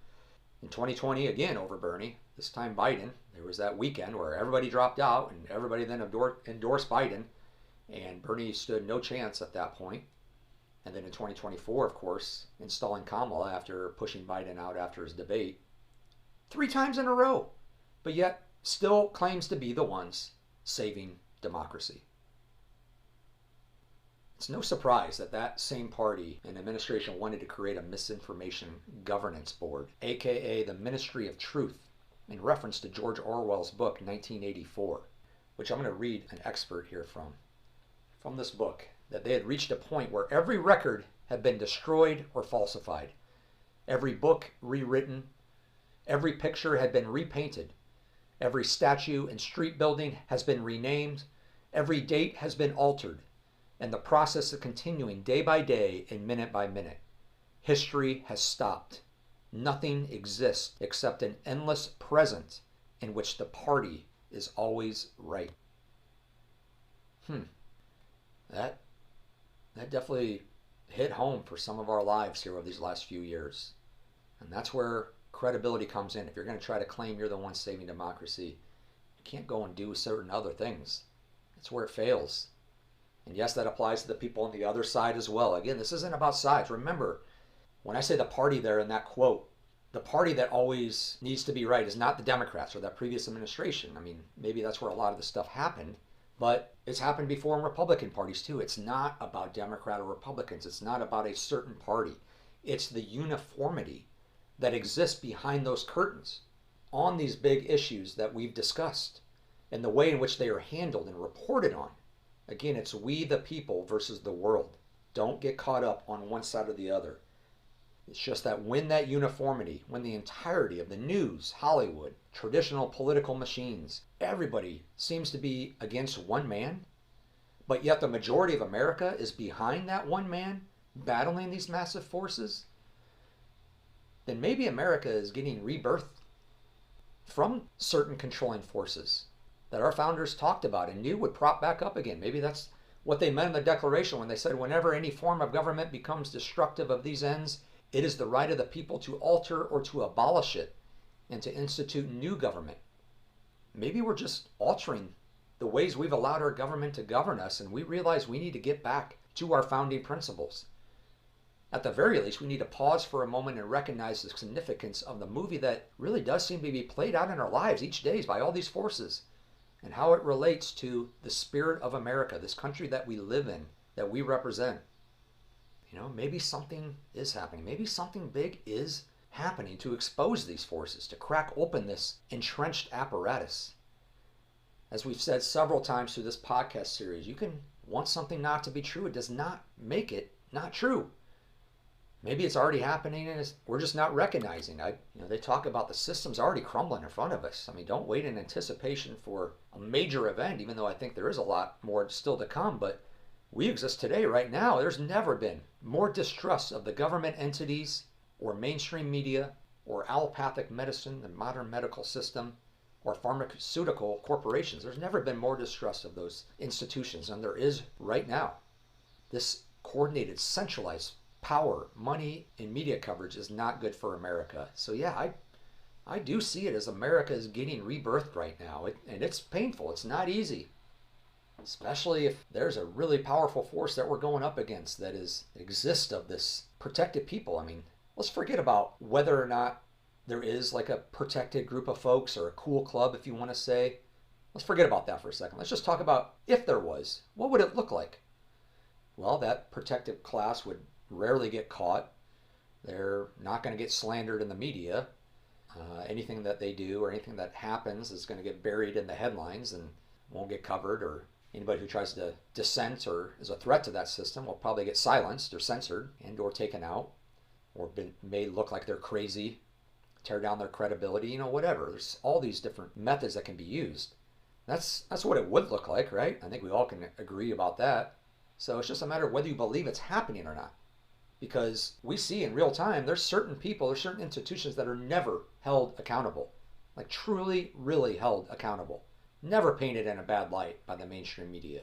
I mean, the ones I can think of is the pharmaceutical industry, central banking systems, war machines, and the industries that profit off all the children that go missing each year. Just watch how those four get covered in the media, in the courts, by the politicians. Just watch. I don't know, maybe there is something there. We all are hearing more and more about the people and the crime behind Jeffrey Epstein. Those people seem to be protected no matter who's in power. Why do so many people who participated in his dealings, which we know were evil, full of crime, why do they still walk free? Why was it rarely even talked about in the news until this year? I mean, I would say one thing I feel like everybody agrees on, everybody I talk to, no matter where they're at in the political spectrum, they believe that Epstein did not kill himself. They believe there was more to the story there. Hopefully, more will continue to come out as more politicians and famous people get interviewed after subpoenas from Congress that are going on right now, actually, and will be going on through mid-October. It's getting covered. CBS, ABC, and Diddy, now his strange revelations, his trial that he went through, how that was treated by the media, not much coverage, he was always given the benefit of the doubt. He wasn't canceled from social media, his music wasn't pulled from Spotify, he wasn't debanked, his merchandising deals weren't canceled. Kind of like when they did overnight with Kanye or Mike Lindell or the Canadian truckers. Like none of that stuff happened. I mean, imagine if it would have been Trump, how that type of trial would have went down. I don't know. A lot of people say we're at war, a war on the flow of information, a war on our traditional institutions that we've always believed in, a war on the health of the planet, a war for our minds, especially our children's minds. I mean, we are being challenged every day to feel confident in our beliefs, to live our lives aligned with those beliefs, and to sovereignly process the endless amount of information that exists in our information superhighway right now in a way that allows us to stay calm, consciously aware, stay healthy, non-judgmental. So we're getting challenged. But I mean, what if something big is going on here? And if this National Guard stuff is a beginning of trying to keep law and order as some big time, very deep corruption gets exposed, and finally those people get held accountable, because they're not going to go down easy. And the easiest route, especially if you consider watching a movie, the easiest route would make the other person look like the bad person, make the other person look like they're the dictator, when in fact maybe that person and the National Guard just really want peace. They just want basic law and order. Because if you watch movies, you know that that's how it would play out. Bad people, they don't just go down. They don't just give up easily. They do everything they can to make the people prosecuting them look like the villains. So we can easily see that next chapter in the movie could be where they use all these power, all this influence and money, the people who are getting prosecuted, to make those prosecuting them look like the crazy ones, right? I mean, this is such an epic, some say biblical convergence of where we're at now with business and politics. But ultimately, it is a rebirth because it needs to be cleaned up. It has gotten out of control in so many ways that we've covered in this episode. But hey, I can understand how that idea can seem overwhelming. I can understand how this episode may have been overwhelming. I know it was a long one. Of course, you can always go back and re-listen to hear the info again. Remember, the show notes have minute markers if you ever want to just fast forward to certain topics. You may want to dive into the references. You can see the articles and read those yourself. Do your own research. Be your own sovereign person. Remember, you are the one. It's your intuition combined with your reason and your intellect that will lead your life. And I want you healthy. Don't let anything disrupt your stress levels so much that it's making you unhealthy. Make sure you understand why you continue to make the decisions you do. And if you cannot step through it and feel aligned, then stop. Take another moment. Reconsider, research, rebreathe, whatever. Maybe you want to start following my Telegram channel, start considering information out there. I try to make it really easy to hear other sides that you don't hear in the mainstream. Whatever. It doesn't matter. Just do not do things that are unhealthy for you. Just do not be afraid of admitting that you might have been wrong on something that you did not know enough about before. Take a fresh look at something you believed in for a while. Consider making a fresh choice. Don't panic. Don't jump to conclusions. Don't act irrationally. Even if, or when, we kind of talked about, things are probably going to get even more strange, potentially even scary, or appear like they're scary. But again, it could be predictive programming, trying to claim something's going to happen before it happens to prepare us. There's movies that happen all the time with this type of stuff. There was a 0-Day series and Leave the World Behind series that talked about a big cyber attack happening where everything goes down. Even if some alien invasion occurs. Who knows? And boy, wouldn't that be a big one? And actually, that's one that's been talked about for a while. I mean, Reagan, ex-President Reagan, he mentioned it several times, once in front of the UN, and he pointed out how that would be an easy way to get the majority of Earth's population united. After all these subpoenas and all this testimony and, things continue to heat up with courts and the rule of law. I mean, what if something does happen? Just stay calm. Stay calm. Even if it gets presented to us in a way that's really manipulated and controlled, like so many other stories have been that we've covered over this podcast series, throughout it all, stay calm. Do not fear or follow the path of fear and urgency. Do not blindly do the first thing asked of you without putting critical thought into it. Into all things in life, really. Stay composed. Take some breaths. Reflect on it. Seek out more information. More information. Not misinformation. More. Especially if you can do that in those first few initial moments, it's going to greatly help you with all that comes afterwards in the days and weeks after. Finally, in the meantime and always, let us remember and let us unite around that which we the people all agree on and should focus on. Number one, the support for our troops and our veterans. Number two, the best for our children. These aren't chronologically ordered. I'm just saying these are 5 or 6 things that we all agree on. Troops, veterans, the best for our children. Not killing each other, reserving judgment until we significantly invest time to know a situation, not creating dependency on centralized institutions that are unaccountable and operate outside of we the people's active reach and desires, and our right to be free, to live a healthy life, all the way from the air we breathe to the food we eat to the water we drink. Let's just start there with those unified guiding principles on the political and business side and see where that takes us. So with that, we're going to close up this episode. I urge you to tune into the next episode of the Adult Santa Claus Effect, which is the last planned episode at this time, where spiritual, religion, social relationships, we're going to cover all of those, how religion's been used to divide us, again, division, what we share in common there. We talk about the Bible, Jesus, books that were left out of the Bible, the dangers and solutions to modern day human interactions, social media, the essences of gender, the controversial topic of abortion, the incredible powers of the mind, energy direction, intention, and how it can literally alter the state of physical objects. This is one you're definitely going to want to listen to and hear. It's amazing what has been discovered recently. Talk a little bit about unexplained ancient structures. It's a part of our history as well. We live on the same planet as these structures that people cannot explain. And we're going to talk about the most powerful frequency that exists. And no, it's not love. I'll give you a little hint. It is not love. There is a frequency more powerful than love. So tune in for those Adult Santa Claus Effect moments and many more. If you like this podcast, please like the episode. Follow me at my website, heath.zone.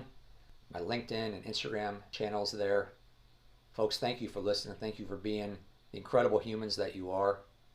Remember that you can go through the process of finding out Santa Claus isn't real now, or you can go through that process later. But the longer you wait, the harder it's going to be. Trust me and many others when I say the other side is so much more beautiful, peaceful, and most of all, healthy. Thank you, folks. God bless.